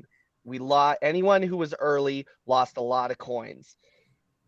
I think that those stories hopefully are going to start to they're no longer going to exist. Nobody is going to be flailing coins anymore. So the sort of like 1000x or whatever x from if you were buying Bitcoin 10 years ago is going to be in play 10 years from now, except 90% more people will have been able to preserve that wealth and not lose it. Because when I look around at the top guys in the space and the top makers in the space, there's not a single one that has been here for a long time that didn't lose a wallet with over 100 coins in it. And that's going to just stop. And so 10 years from now, we're going to see this Renaissance sort of era come into play where now the Bitcoiners really, really do have some impressive capital behind them. And a lot of us do, a lot of us. So I'm very excited for that, very bullish for that. And in the meantime, I don't think there's anything that really matters other than intelligent people will see Bitcoin is the best option for international settlement, period. And there is nothing that anybody can say or get in the way of that. Like just the fact that this world has been built out in the way it is, despite all the horrible things that are going on as a result of these centralized banks and governments, and the fact that we still have a place that is fairly reasonable to live in, means that nobody cares. Nobody's following these rules. Nobody's following these regulations. And when they are, they're pretending to, because shit is still somehow getting done. And Bitcoin just accelerates all of that. And so where I'm at right now is I just don't really think about, I don't think about the status. I don't think about the politicians. I don't think about any of it. Because on a long enough timeline here, and I'm starting to see it come together, I know that everyone on this call in the next 10 years is going to have a net worth that of a small country, just between the 5 of us here. And what are we going to be able to do with that, with the sort of Ayn Rand foundations that we have, the individualist foundations? And now not only like are we on that, but like we're in the billions and billions of dollars in terms of capital that can be allocated and distributed. So I think I can survive 10 years of the state and the central banks doing whatever completely stupid shit that they come up with. I can survive the normies doing whatever ridiculous stuff they're doing. And it's gonna, like, I just don't have the fear that I had for a long time that was, holy shit, we're not gonna make it, because enough time has passed and I've met enough people in the space, which is why it's really important to go to places like Bitcoin Park or what you're working on in Miami, or any of these incubators that are coming together. Because when you connect with these people in real life, these are the people in 10 years that are going to have the same sorts of powers that all these private equity guys and hedge fund guys and all these high level actors are going to have. We're going to be at that level. And obviously, I think that it's impossible to become a collectivist once you've been an individualist. I don't think you can go that way. A lot of people will start out as collectivists in some form or another, and then eventually become individualists, but I don't think you can go the other way. So I have a lot of hope, because with all the resources available to us in terms of just philosophy and economics, and all the resources available to us, just Ben, for example, your show is tremendous for ensuring the Renaissance happens, because in 2011, in 2012, in 2013, there was not a how to not lose your coins video on the fucking internet. Yeah. So I'm I could keep going, because this is a new feeling that I've only had for about the last week or so, but it's an inevitable future. It truly is. And the only reason I know that is because when I'm riding on a dirt bike at 100 miles per hour on a gravel fucking road, the bike is not failing. And if it fails, I die. But that bike does not fail, which to me means that God is real. You know, it reminds me, when you were talking, it reminds me about Ben. You know, you describing you're having anxiety on flights, and I went through that too. I had anxiety on flights, but I never used to have it before, and then it just came up weirdly in like my 30s, and I was like, why am I anxious about the plane? You know, whatever. And I think I just started to realize how many things were actually out of my control in life. That, like, so basically everything is out of my control in life. And then I started to reframe the plane into being this beautiful respite from responsibility. And I was like, I'm not flying this fucking plane. If this guy kills us all, he kills us all. It's not my fault. You know, it's like I have 3 hours free from responsibility here, and I'm going to enjoy the shit out of it. And I feel the same way that MADEX feels, which is like I tied myself to the mast of the ship, and nobody's steering. It's Satoshi take the wheel. Like, no one is steering, and the ship is going wherever the winds fucking take us, and that's just how it is. And I am on the journey, and either I am going to be viewed by my grandchildren as one of the biggest fucking retards that ever lived, one of the craziest people in their, you know, in the history of the family, or I'm going to be viewed as, like, you know, some visionary who got it all correct. And I'm okay with either outcome. I'm okay with either one. You know? Well, if you combine the intelligence of the people on this call, I can assure you that you're going to be well revered by your family. I just wanted to say, MADEX, you actually, you do get me, you got me very excited by your kind of line of thinking, because I can confirm your thesis that Bitcoiners are turning into better Bitcoiners faster. I see it every fucking day. I deal with people every fucking day that book me for one-on-ones that want to, like, learn some new thing, and they tell me their story that, oh, I got into Bitcoin in 2020, or I got into Bitcoin in 2022, or whatever it is, and they're like, they're working on multi-sig and they're booting up their cold cards. They understand that. They tell me that they got out of their shitcoin phase after 6 months or 2 weeks in some cases. Like, the materials are there where it's very easy to hone in on the signal now. You can enter the space, you can hear the buzzwords and everything, and then it doesn't take much digging before you realize, oh, wow, like this is why Bitcoin is different. I understand now. I can do away with all this and I can focus my efforts here. And because of, number one, the resources available, but number two, the free time that is now available by not having to pay attention to all that other crap, you level up your Bitcoining and your security and your setup so much quicker. I'm astounded by some of the people that call me up and jump on a video call and they're like, yeah, I'm a year in, I got Sparrow going, I've got Cold Card, I've got a multi-sig, and now I'm just starting to learn other cool shit, like playing with Lightning, I'm doing whatever it may be. And like, these people are impressive, and they're not like techie people that are doing this. The amount of people's like mothers that are older than my own parents that I've set up with a Cold Card is astounding. Dude, tell the story from last night and from yesterday at the falls. Oh yeah, we were in Banff. I took Nico out and I brought Julian, Kinetic Finance. And side note, incredible filmmaker in Bitcoin. If you're not watching Kinetic Finance, he's amazing. But nonetheless, the three of us were out. We went over near the Banff Springs Hotel. We're down near Bow Falls, just like a really scenic spot. Nico has a Simply Bitcoin hoodie on. This woman comes up. She's like, "Can I take a picture of your shirt?"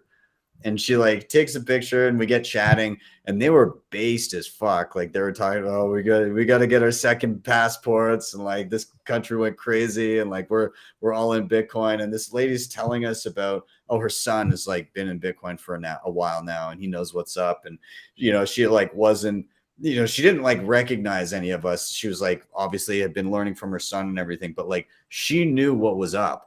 And then she's like, oh, I'll take a picture with you guys. I'll send it over to my son. Like on the drive home, her son tweets and is like, "Thanks for making my mom's day, gentlemen." It was like all four of us by the falls. And he was somebody that I already followed, and he already followed me and all of us.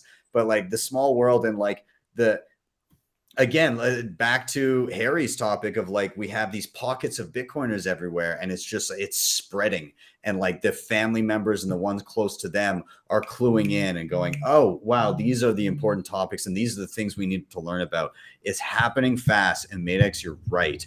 Because in 10 years, the Bitcoiners now to 10 years from now are an entirely different caliber of the Bitcoiners 10 years ago to now. It took the decade to level us up at a base level everywhere to here.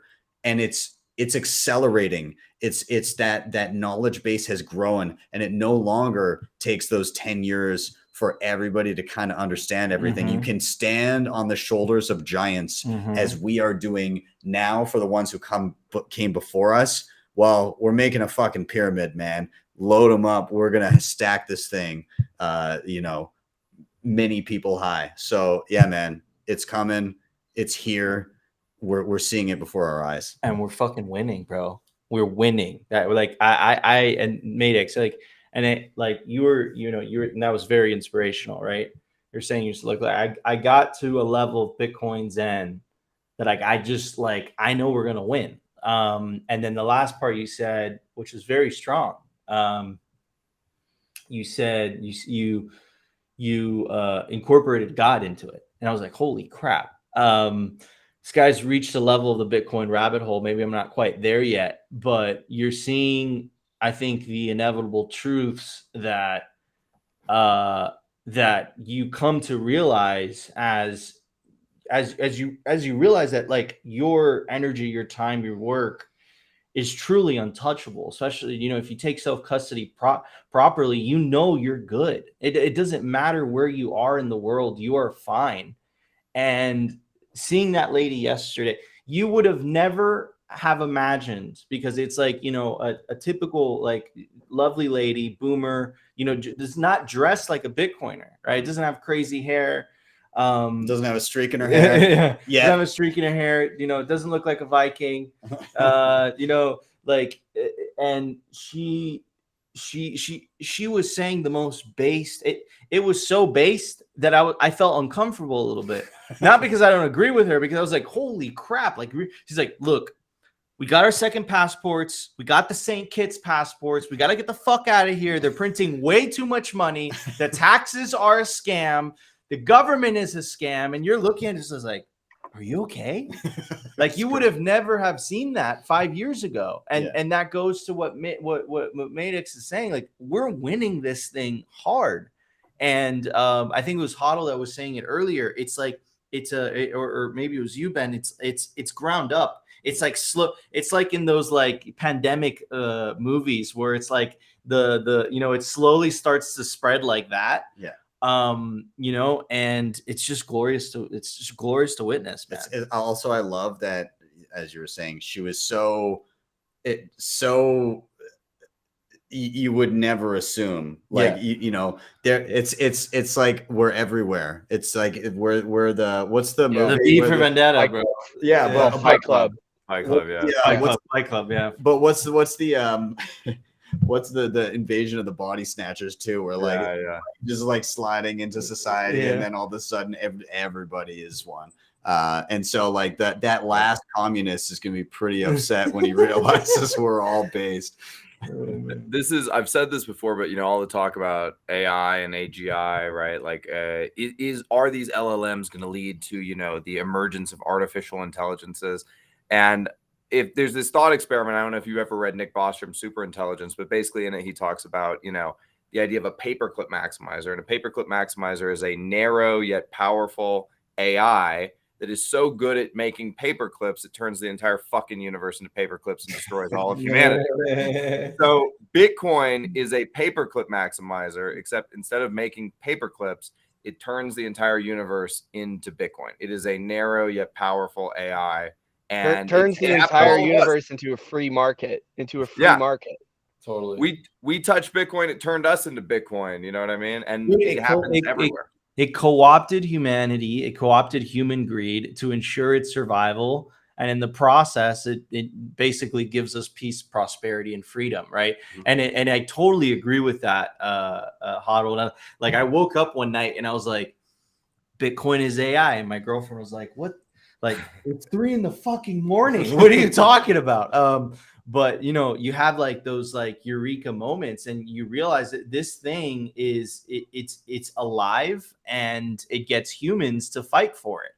And it 100%, 100, it has co-opted humanity. But again, I guess it has like a negative connotation associated to it when you say co-opted, but it's like it has, but at the same time, it benefits everybody, right?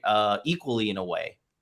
Listen, if we are disciples of the narrow yet powerful AI that is Bitcoin, I couldn't think of being a disciple of any other better digital cult, because it inspires you to be happier, healthier, wealthier, make connections with people in your local regions, come together, break bread over shared values. It's a decent cult, man. It's a pretty good cult. That's pretty solid. It's the only religion that pays you. All the other religions you got to pay. But this is the thing with saying like did it co-opt us? Like it didn't. We chose to freely associate with Bitcoin, right? Bitcoin didn't say you need to use. There's no jackboot. There's no gun, right? But Bitcoin said. But that's that's the genius of it, though. It did it co-opted you via incentives rather through coercion. Right. That's the genius of it, man. I remember Harry, when, in 2021, and I have a theory as to like, I really believe that the 2021 bull market was cut short because the CCP literally banned Bitcoin mining, like in the middle of the run up to the bull run.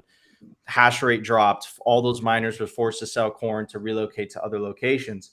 And dude, like, the hash rate recovered within, and you're going to appreciate this as a miner, it recovered within 9 to 12 months. No central authority, no boss, no nothing, mere incentives alone. So maybe co-opt is not like the right wording for this, but it's the incentives alone, I think, create soldiers for this thing. I really this is just called alignment, right? Like we talked about it earlier. That like this is what happens when you take a system that that has achieved a reasonable degree of alignment and then demonstrates via both proof of work and the Lindy effect of time, just allowing more time to pass with the value proposition being made clear, Like, this is what happens when a system that operates fairly and functions as intended and as described, like, works over 14 years, right?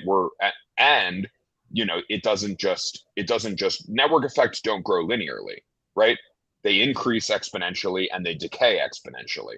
And so we're going to see this system propagate. And MADEX, I love what you said about the next 10 years versus the prior 10 years. Like, the next 10 years are going to be so much crazier than the last 10 years. The last 10 years are crazy because holy shit, this thing worked. The next 10 years are going to be crazy because holy shit, it worked so much better than any of us could have anticipated. Yeah. Yeah. BlackRock's entry into the ETF market is literally 1 or 2 steps away from the Fed and the ECB putting Bitcoin on their balance sheet. It's that close. You know Well, what I mean? I think there's going to be a war first, but we'll be ready. I hope you wear that hat when you go to the front lines. Oh, what do you think it's made of? That's a Kevlar Viking helmet. Amazing. Awesome. I love that you was that just sitting there the whole time, like waiting for the opportunity Well, yeah, man, I'm out in the woods. Yeah, you can just in case, right? You can never Got to keep the strap nearby, you know.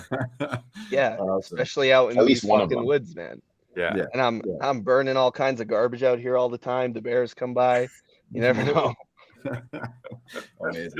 All right, gents. I'm gonna do. Can I pass it? I don't know if you have something. Yeah, to yeah, but I'll cue you up. Why Dude, you I bullish, am Nico? so bullish because today I just discovered that after hyper Bitcoinization, American Hodl is going to build a fucking time machine and assassinate Fidel Castro. Like, as someone from Miami, like, I'm just gonna cock block him. That's all I'm doing. But while I'm there, Okay. I mean, I might do just a little. Here's Fidel Castro. A 2-for-1. No, but yeah, why am I bullish?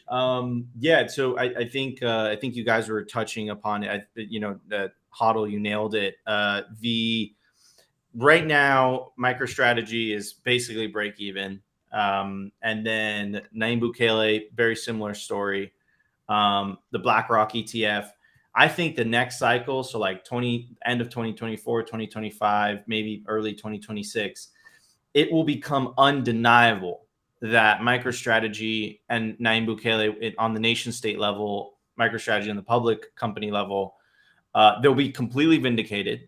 It will be completely undeniable they made the right decision, which means that other public companies are going to be pressured to take a very similar strategy in terms of potentially putting Bitcoin on their treasury as an alternative to fiat currencies, right? And I think that's going to happen a lot faster than we all anticipate, just as El Salvador making Bitcoin legal tender happened a lot faster than we anticipated. I never forget, in 2020, I was like, when I first started Simply, I said, yeah, there's going to be a country that makes Bitcoin legal tender. I would have never have imagined that within a year, that was announced at the Bitcoin 2021 conference. And I think it's going to happen a lot faster than we anticipate. It's going to happen a lot quicker. And that's what I'm really that's really, really bullish about. And I'm also very proud too, to proudly say that I ran a nation state, I ran a public company, and I ran BlackRock and the Federal Reserve and, ECB. Yeah, but they're all idiots. Everyone you described is an idiot. So you don't have to be proud about front running them. They're morons. Well, yeah, I guess you're right. All right, so let me stick to my original point. I'm bullish about the Time machine. American Hodl cock blocking Fidel Castro. I mean, it's Wait. So does that mean that are you gonna try to steal his girl? Well, I gotta fuck Trudeau's mom. I mean, dude. our Prime Minister is gonna be dope in this. And I'm going alternate back timeline. in time, so I won't be married then. So I think I can get the hall pass for my wife. So like, it all checks out. Yeah, man. I wonder what Trudeau HODL will do as with his first act as prime minister.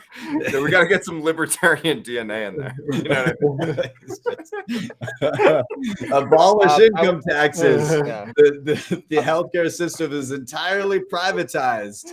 Alberta is I wanna the make a capital comment of the here. world. I want to make a comment here on this, all this institution stuff. I really don't think that anybody should be excited about these institutions. They don't fucking matter at all. Michael Saylor does not matter at all. What matters is the masons, the carpenters, the plumbers, all the industry, all the trades, all the blue collar works. This is the people we need to get onboarded, and this is the people I'm willing to put effort into. If every single one dancing around, going and talking to the Senate and going and talking to whoever else in big government, talking about Bitcoin, it's like pitching to the wolves. It's like talk to the people that are working in your backyard or that are working down the street or that are been like you in the restaurant the other day, because these institutions coming into play, it's like they're going to get a piece no matter what. And it's just I'm unaffected in any if BlackRock's coming in and buying coins and people are buying, that just means that more paper traders are coming into Bitcoin, more people who don't understand the real value proposition that Bitcoin has. That means more people are entering and looking at Bitcoin as a speculative 10x, 100x investment to then cash back out into US dollar or whatever their bullshit fiat currency is. It's the people that are working hard as fuck and not getting anywhere because the money they stack into their accounts is melting to nothing. These are the people who are going to understand and really drive through that concrete force that is Bitcoin. And so all this institution stuff doesn't get me excited at all. It just makes it more expensive for the person who can't make ends meet. Do you think a pub like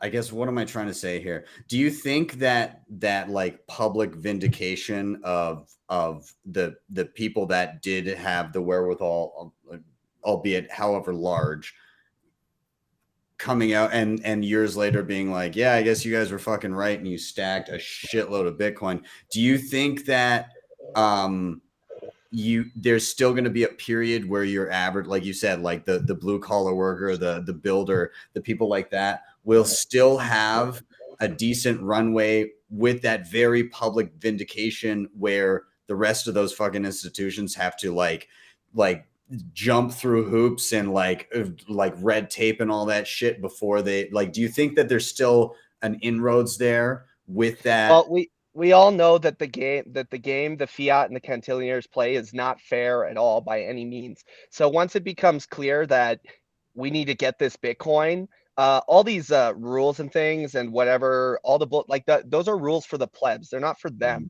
So they'll put in whatever infrastructure in place, even saying stuff, even convincing the general public that Bitcoin is bullshit, while behind the scenes they're acquiring the assets. I don't think I mean, we have to, I hear a lot of times people will be like, oh, did the CIA create Bitcoin? And it's like, all right, well, let's think about this. Does an institution that's sole purpose for existing is to protect the interest of the Federal Reserve Bank create the technology that makes the Federal Reserve Bank irrelevant? So they're going to play whatever game they can to acquire as much as they can. And I don't think really anyone's going to have a chance when that gets going. What you do have, though, is once they have acquired that wealth, they can no longer cheat the system as well. So they just won't last as long. There's a great quote that families are always rising and falling in America. Bitcoin will restore that. And this whole cronyist compounding effect that we see in fiat will no longer exist. And many of these firms and institutions will fail because they no longer have the book of cheat codes that they have through the financial system. But that will take a very long time because a lot of wealth has to be destroyed before they can really lose their grasp. So hopefully we can onboard as many people at the that are the architecture of this entire civilization beforehand, so that the values that we have in this call, the five of us, can I don't know if we have a chance, but we'll try. I agree with you, MADEX, and you know that both Ben and I, or Nico and I, we dedicate our lives to you know, basically being evangelists of some sort, right? Trying to get the message out there, trying to get the average everyday person to take the orange pill. But I think the sad reality is that I think that because so many people are brainwashed, so to speak, this isn't the case, like I said earlier, like in Argentina or Turkey, Nigeria, Venezuela, like, you know, you don't need that like stamp of legitimate approval. People are just like, hey, where can I buy Bitcoin? Let me sign up. Right. But I think specifically in the West, right, and we're talking about the blue collar worker, like, if you get these so-called, you know, legitimate institutions, even though we know it's all fucking bullshit, it's all fugazi, they play by a different set of rules, or you get more nation states basically making Bitcoin legal tender, in their eyes, right? In their eyes, they'll see, okay, maybe this thing is real, right? And there's a lot of normies that, you know, unfortunately are just so brainwashed that it doesn't matter how much content I make and how much I try to shake them into like, look, like, you're getting stuck in the left and right dichotomy. You still think it's Democrat versus Republican. No, fuck that. It's the party of green versus the party of orange. The party of green is central bank digital currencies, slavery. And the party of orange is Bitcoin, peace, and prosperity. But people don't get that. People are still stuck in this, like, you know, divide and conquer system that I really believe they created. So I you know, I do feel you. I like, it's like, it's like Larry Fink's coming into Bitcoin. Yeah. Okay. Totally right.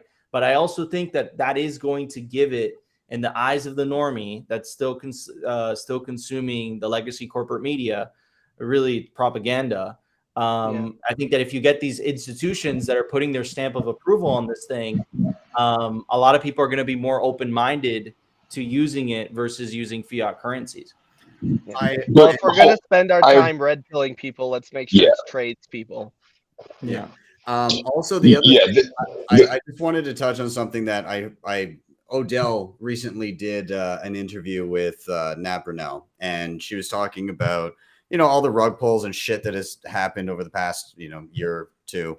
And she asked him, like, what do you see is the path to hyper Bitcoinization? And paraphrasing him, he basically said, we're going to see society as a whole get rug pulled again and again and again and again until every single person on this planet learns their lesson.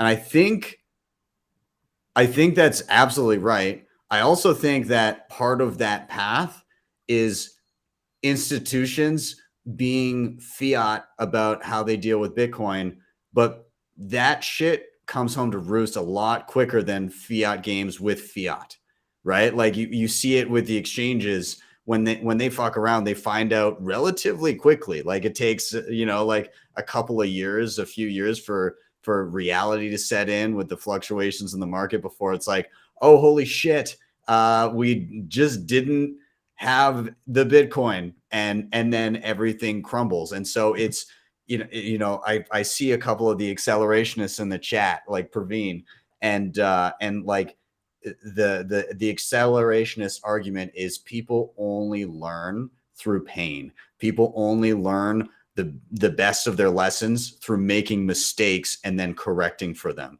And so maybe that's part of it. Maybe the bullish case for institutions is that the institutions are going to get in, they're going to do fiat shit, they're going to fuck up. I hope they do. And a ton of people are going to learn from it. So like maybe that's just part of it. And maybe people like the people on this call and the people watching this are the ones that are insulated from it, because we get to just sidestep it. We get to focus on building. We get to focus on like helping the people around us and creating value for others. And we just get to watch this like ping pong bullshit happen until everybody learns. And so maybe that's what this is. Maybe that's the next decade or two. 100%. And we get to watch or hear at least about the story of American Hodl smashing Trudeau's mom. It's coming. But I just want to jump into this and just say that, like, we're not responsible for anyone else. Like I think that Bitcoiners have like a weird instinct, or many Bitcoiners have like a weird instinct to like this paternalism for other people that like just isn't true. Like we're not responsible for other people getting their coins off of like rehypothecated death traps. We're not responsible for orange pilling people. We're not responsible for any of this, right? I am a selfish motivated person. And so when I hear MADEX say, I want to orange pill tradespeople, I want to orange pill tradespeople because I don't want to learn how to run the plumbing through my own home. Yeah. Right? Yeah. That's why I care. Exactly. Amen. And Like I you don't want want to to have pay to them learn in all cash. this bullshit. Exactly. And I want to do that. And I have a self-interest in starving, the tax beast, which cash transactions may or may not be a good tool in aiding and abetting. We need to boil all of these decisions down to like, what is our maximal self-interest? And then continue to route around that idea. Because if you have a mesh of many hundreds of thousands and millions of people doing that, you see positive sum productive behaviors as emergent properties, which is where they belong, right? The opposite of central planning is emergent behavior. And so allowing for that behavior to happen rationally and economically over time is the way that we end up in a better society. Why is it useful to build a business? Not to make other people's lives better, but because you believe that you have a disproportionate ability to generate free cash flow or free stats flow. That's why you start a business, and you like it, and you get a personal amount of utility out of the work that you do, and you improve your life over time by spending your proof of work doing that. Not because you have like an altruistic vision for making the world better. That's not how any of these successful people thrived. The way that they thrived is they said, I have a disproportionate ability to deliver something to a market that a market is willing to pay me more than other people are able to get paid. And so we do that at the individual level hundreds of millions of times and billions of times, and we end up in the world that we want to live in. And that doesn't mean that we've got to prognosticate over what large institutional thing wants to do what or when they want to do that. Don't let anyone move your frame to be able to say that now we get vindication for a past decision. I was vindicated the moment I made the decision because I believe in my ability to assess the facts on the ground around me and act and then adjust if I get new information. That's the validation, is running the OODA loop around my decision-making process. Not when someone else tells me that they agree with me. That's not when I get validated. That's insane. And this idea that we need to step into Larry Fink's frame or somebody else's frame is ridiculous. And it's a time to reassess. You're 100% right. And when you look at, we talked a little bit about communism earlier. I think that really this is a capitalist revolution between capitalist sects.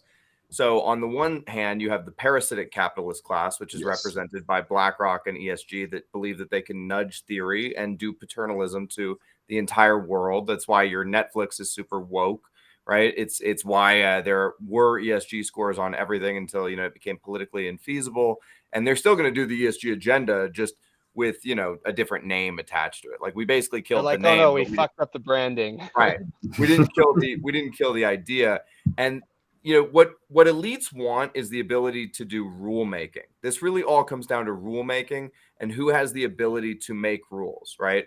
And so, the best you can ever do in any sort of social or internal capitalist versus capitalist revolution is you can get about half the seats at the table, because half of the rich people, the elite, the current elites, the cantillionaires, they're going to figure out that there's a changeover occurring and they're going to port their wealth into Bitcoin. And because they're so goddamn wealthy, it's going to be easy for them to do, and they can do it super late in the game.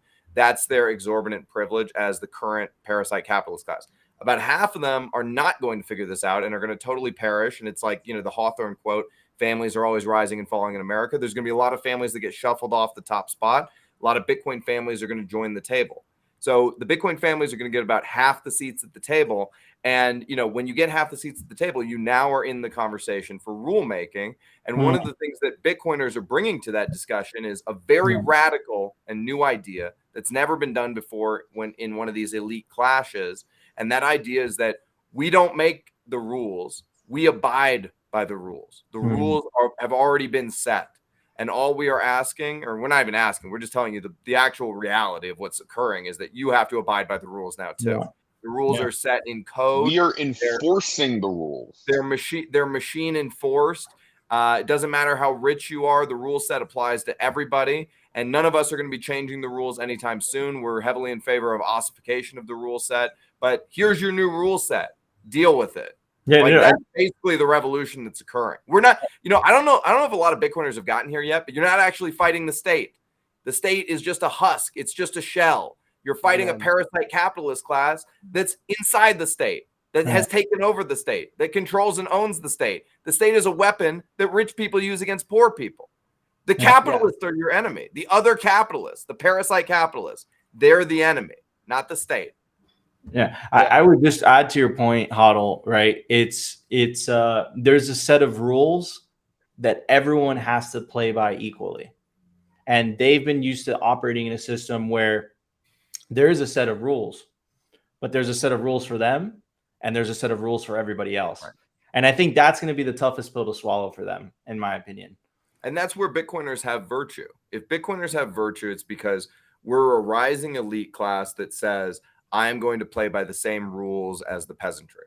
I'm going to be subject to the same rules. There will not be special rules for me. Because guess what? If I incorrectly economically calculate and I lose my Bitcoin, it's fucking gone. And now I have destroyed my family. I have destroyed my lineage. And yeah, sure, maybe I had an early position in Bitcoin, but I fucked it up. And now I'm never getting that back. You can't go back in time and bang Trudeau's mom, even though I want to. What? What?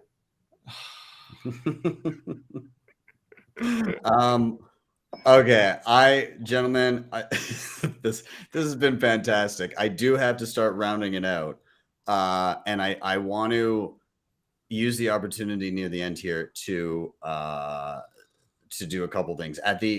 At the end of every show, I like to just kind of do a quick round of any final thoughts that you may have. And then like a recommendation and given, and what I mean by recommendation, typically it's really anything. It's like, a life lesson that you maybe want to impart on somebody, or it could be, go check out this book or this podcast or this video or app or device or just anything. It could just be a singular piece of advice. So this is usually how I like to wrap. And so what I'm going to do first is I'm going to preface this by saying, jumping back to my original reason for being bullish, with orange pilling, hopefully Rachel, the girl at the restaurant that I set up with a wallet, and she's gotten tips from a whole bunch of people. And so what I want to do here is, and I'm just making sure I have the right one here. She did just, so I'm still in contact with her. She did just message me. I was like, how much did you end up getting? She got, these are in Canadian dollars now, 372 Canadian dollars sent to her in the past like day and a half. She's pretty fucking stoked about it. And then she's like, and I was asking if I could tell people how much she got and everything. She said, yeah, that's totally awesome. She's like, I'm actually, she's pretty over the moon about it. And I said, if I talk about it, can I tell everybody that you're going to learn to level up? We're going to teach you self-custody and proper security. And she's said, absolutely. We're going to go down that road. So she's in good hands. She's going to learn the next step beyond accepting sats for the first time. So those that were shitty about it and super worried, like, it's fucking me. Come on. I'm molding people into good Bitcoiners. I've been doing it for 7 fucking years. I'm not going to let this one go. So anyways, if you do feel like popping her some sats, her lightning address is mycandle66 at walletofsatoshi.com, and those sats will not be in Wallet of Satoshi long before she self-custodies them. So anyways, mycandle66 at walletofsatoshi.com.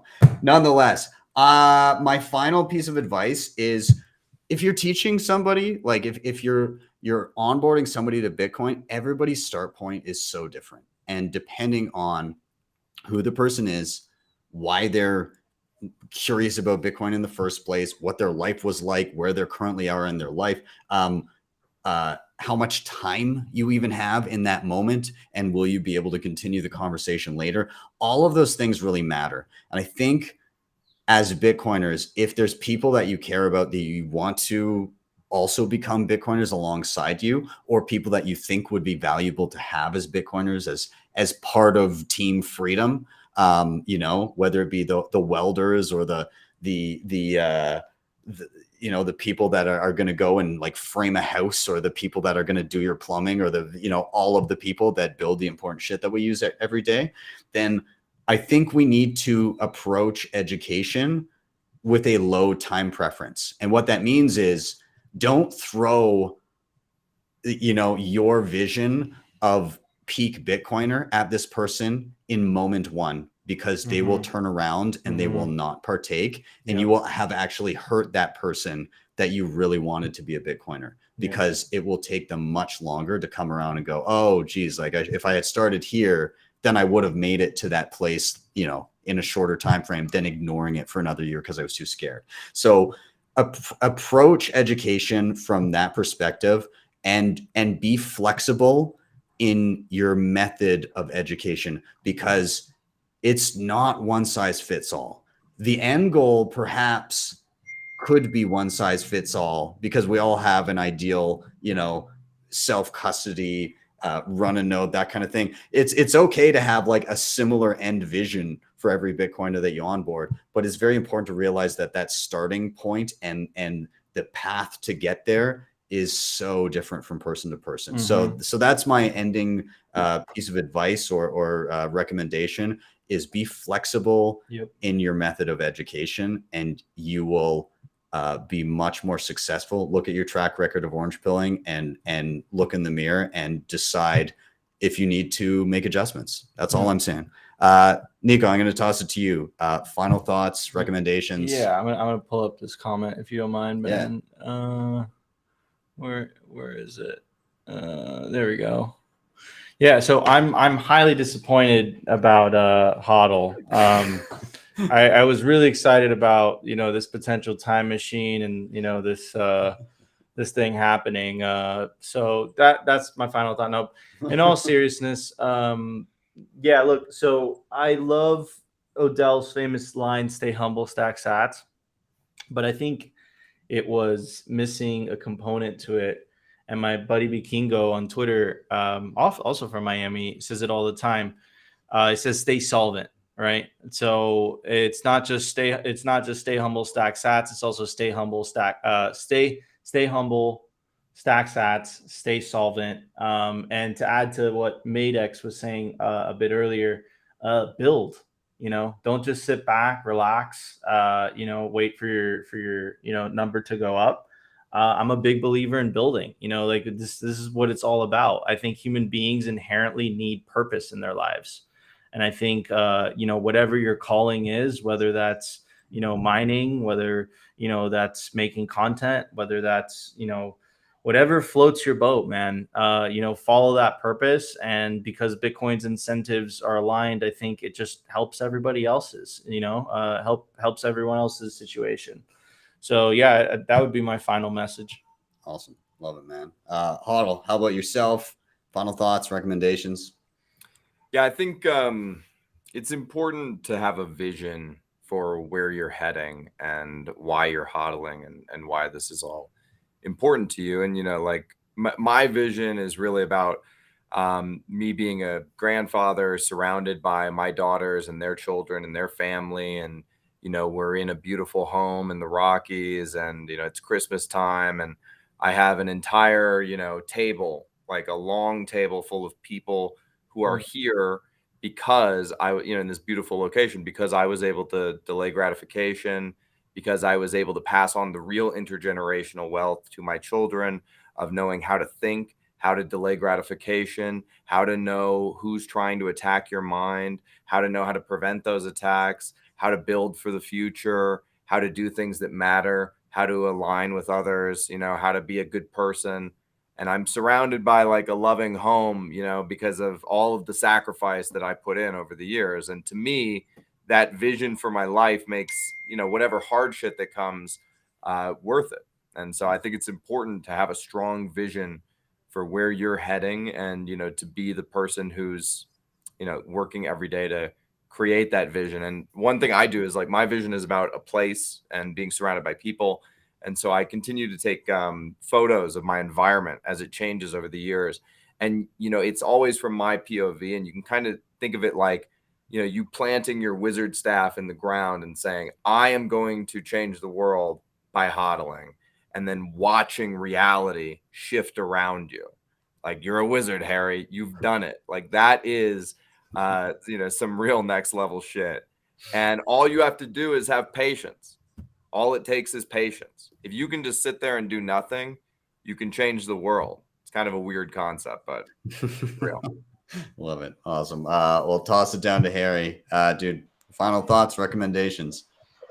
I'm going to do all of those. The first is, HODL, I just want to refine your patience idea. You want to have enormous patience for results and enormous impatience for action. Yes. And that's the trick, because then you keep your feet moving. The trick is to just be like, however aggressive you think you are, like add a zero or add a couple of zeros, because the world is an unbelievably malleable place. And you can bend it to your will so long as you can exert sufficient will. This is an idea that I think we kind of talk ourselves out of a lot, because it might be hard, or it might be scary, or it might just be a lot of hard work. But like, you can just change everything like tomorrow if you really want to. And then, so take that attitude and then apply it to decades and decades and decades, and let compounding take its effect, because compounding across knowledge, learning, skill, all these different areas, like those compounding gains are fucking real.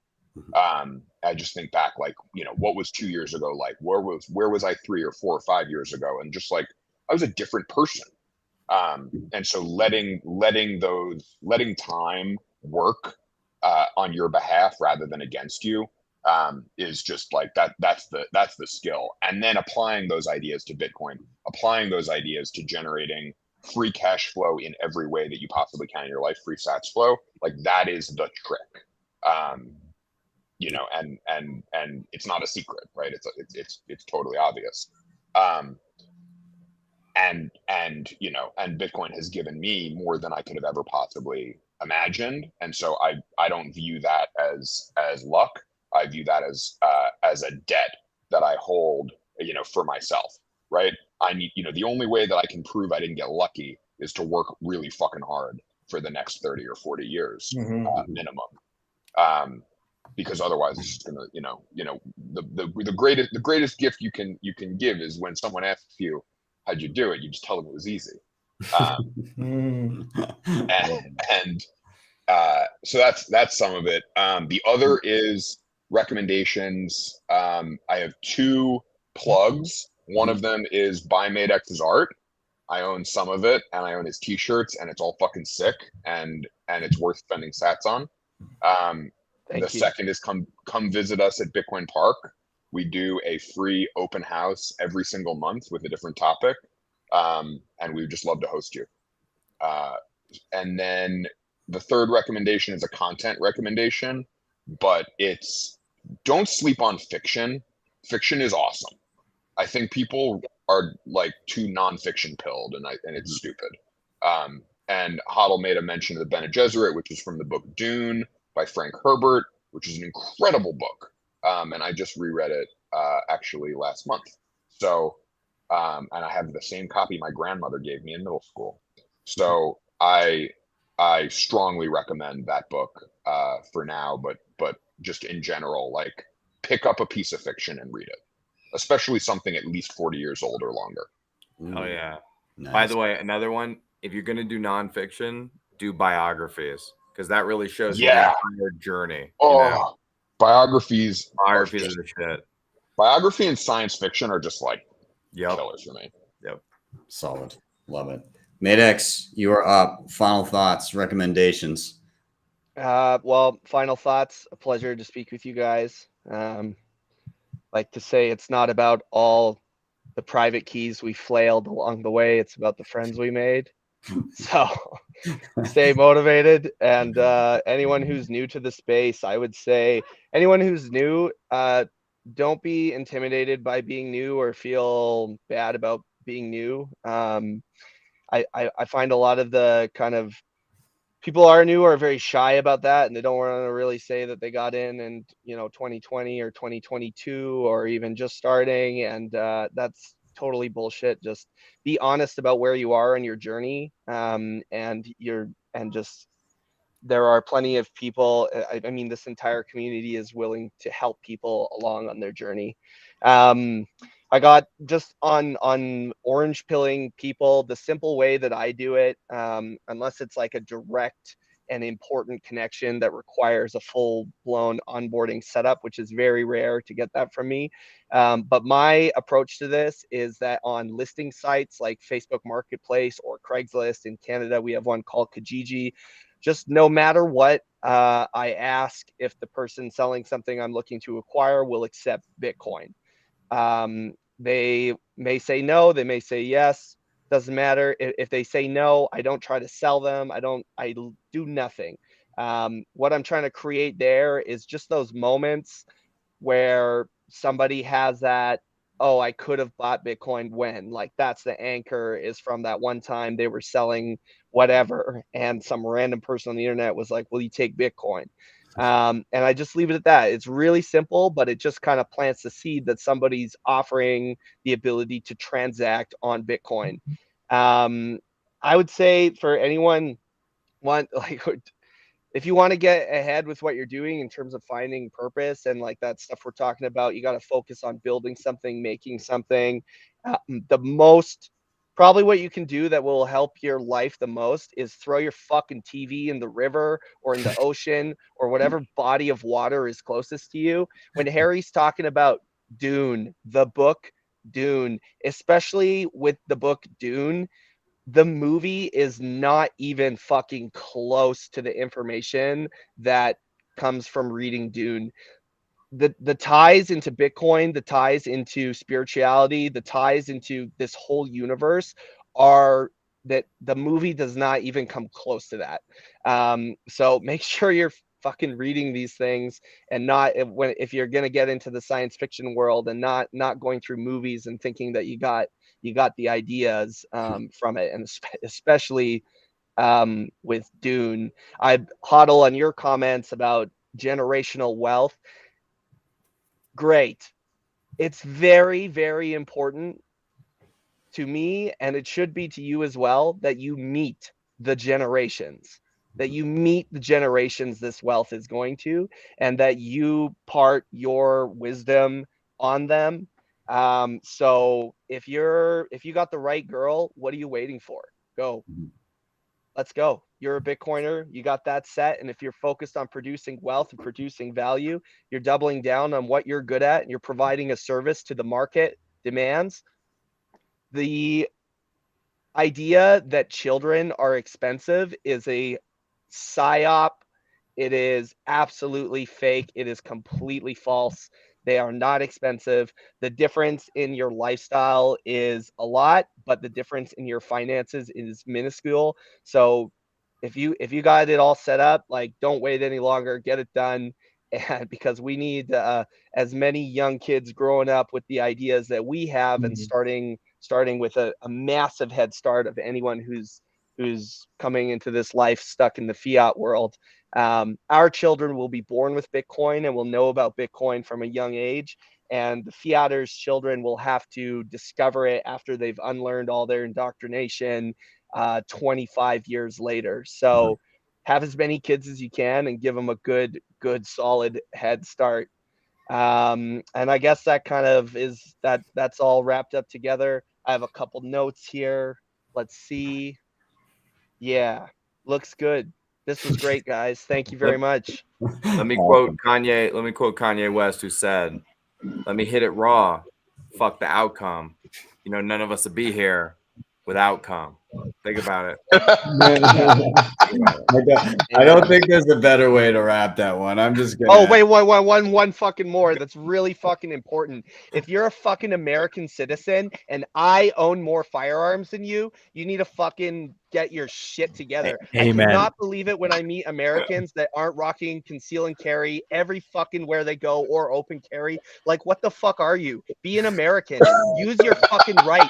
You know how hard it is up here? I gotta go everywhere in a whole different state of being than you do. Get your fucking gun. Florida just got rid of concealed carry. You don't even have to ask anymore. Constitutional carry now. Yep. Yeah. And that's how Arizona works too. It's your birthright to get a gun. So if you live in any of those states where you can conceal and carry with a driver's license and you're not, and you are a Bitcoiner, what the fuck? Yep. Amen to that. Amen to that. Dick out moment, says Jay. That was the way to end. Yes, okay. Gentlemen, Fuck yes. We can say no more. All I will say is thank you guys all so much. You're all welcome back anytime. And yeah, have a great fucking weekend, guys. Gentlemen, it was a pleasure. It was a pleasure. Always, guys. So much fun. Later, guys. I'll see you All soon. right. You guys All right. stick with me for the goodbyes, I guess. See you guys later. Everybody watching, thank you so much. That was a blast. What a good time. Oh, there's a request in the chat. We can't not fucking touch those tips. Yeah. That was a blast. You got to come to the studio. You got to be here. This is crazy. This is where the magic happens. This is like, it's real. It's not a green screen back there. I know. Your studio is amazing compared to mine. Mine is like some rackety, like put stuff together. Oh man, it gets hot in here after two people as well. We're gonna go. It's because we touched tips. Yeah, I think that heated it up for sure. We're gonna go partake in like I think I'm gonna make Nico. I made him a smoked old fashioned the other night. Would you like another one of those? I would like multiple. Awesome. We'll see what we can do. Everybody in the chat, thank you so much for watching. Appreciate you guys always. If you can, please do like, subscribe, share, all those things. They help a ton. They really do. If you want to help the show in another way, you can hit the previously mentioned sponsors, HodlHodl, CoinKite, Nunchuk, Start9. They're all down below. You can also hit up my website, btcsessions.ca, as Nico regularly does to book me for one-on-one sessions about hair care. So highly recommend. Yeah, so you can head up my website, btcsessions.ca. There's a place to book me for one-on-ones. And then also, if you really liked what you saw, you can always go ahead. You can support the stream. Just scan the QR code there. That'll take you to my Geyser Fund page where you can zap some sats over via the Lightning Network. And it goes to my own Lightning node, non-custodial. Naysayers be damned. So anyways, and also, yeah, if you do want to zap some sats to Rachel, who's super fucking stoked about, I can't believe you guys zapped that many sats over to her, but kudos to you guys. That's awesome. I'm just getting her Lightning handle again before I log off here. It is, oh geez, I'm so slow. It is Mike handle 66 at walletofsatoshi.com. Why not? I'll just type it in here. My candle 66 at walletofsatoshi.com. Add. And did it go? It is. That's her. So yeah, zap her a few sats if you feel so inclined. I will be teaching her actual self-custody and then security and all of that stuff. Fun side note. I guess her dad is like a gold bug and has been like a financial advisor for some time. So like she had the base knowledge of like sound money. At least she had heard some bad things about Bitcoin, but I think this has shifted her thinking about it. And so like it might click with the foundation of sound money. And now the recognition that sound money is global and instant. And by the way, I think the reason that it clicked was because of the ease of use of Wallet of Satoshi. That's probably Like true. it played a huge influence in it. The fact that she downloaded it, she was able to receive it in seconds, I think played a huge role. I think if you would have taken the more complicated route, she might have lost interest. Yeah. And now the opportunity is, hey, like, you know, she is probably coming from the perspective of everything she's always known has been like a custodial, like my money's in the bank, my gold is in the vault, that kind of thing. And now I get to say, like, well, you know, you can actually take that for yourself now. And honestly, the switch over from Wallet of Satoshi to Phoenix and like having a little backup, those transactions, they go through like basically instantaneously. It'll show up there right away. And then it'll just be the additional step of being like, write down these 12 words. Then if you smash your phone or delete the app, you're totally fine. And nobody can also steal your money either. Yeah. And I think that's the next step. So anyways, to all of you that had the kind words that zapped her sats and everything, it was the first time for me to kind of do something like that. I'm typically not the orange pill on the spot kind of person. I get them like the next rung up the ladder of learning, but here we are. So anyways, guys, thank you so much. Stop my rambling. I need to go have a beverage. Maybe we might even have a friend join us afterwards. I'm going to chat with the guys in a sec here, but have a fantastic evening. I am Ben with the BTC Sessions. This is Nico with the BTC Sessions, and this has been your daily session. Later, guys.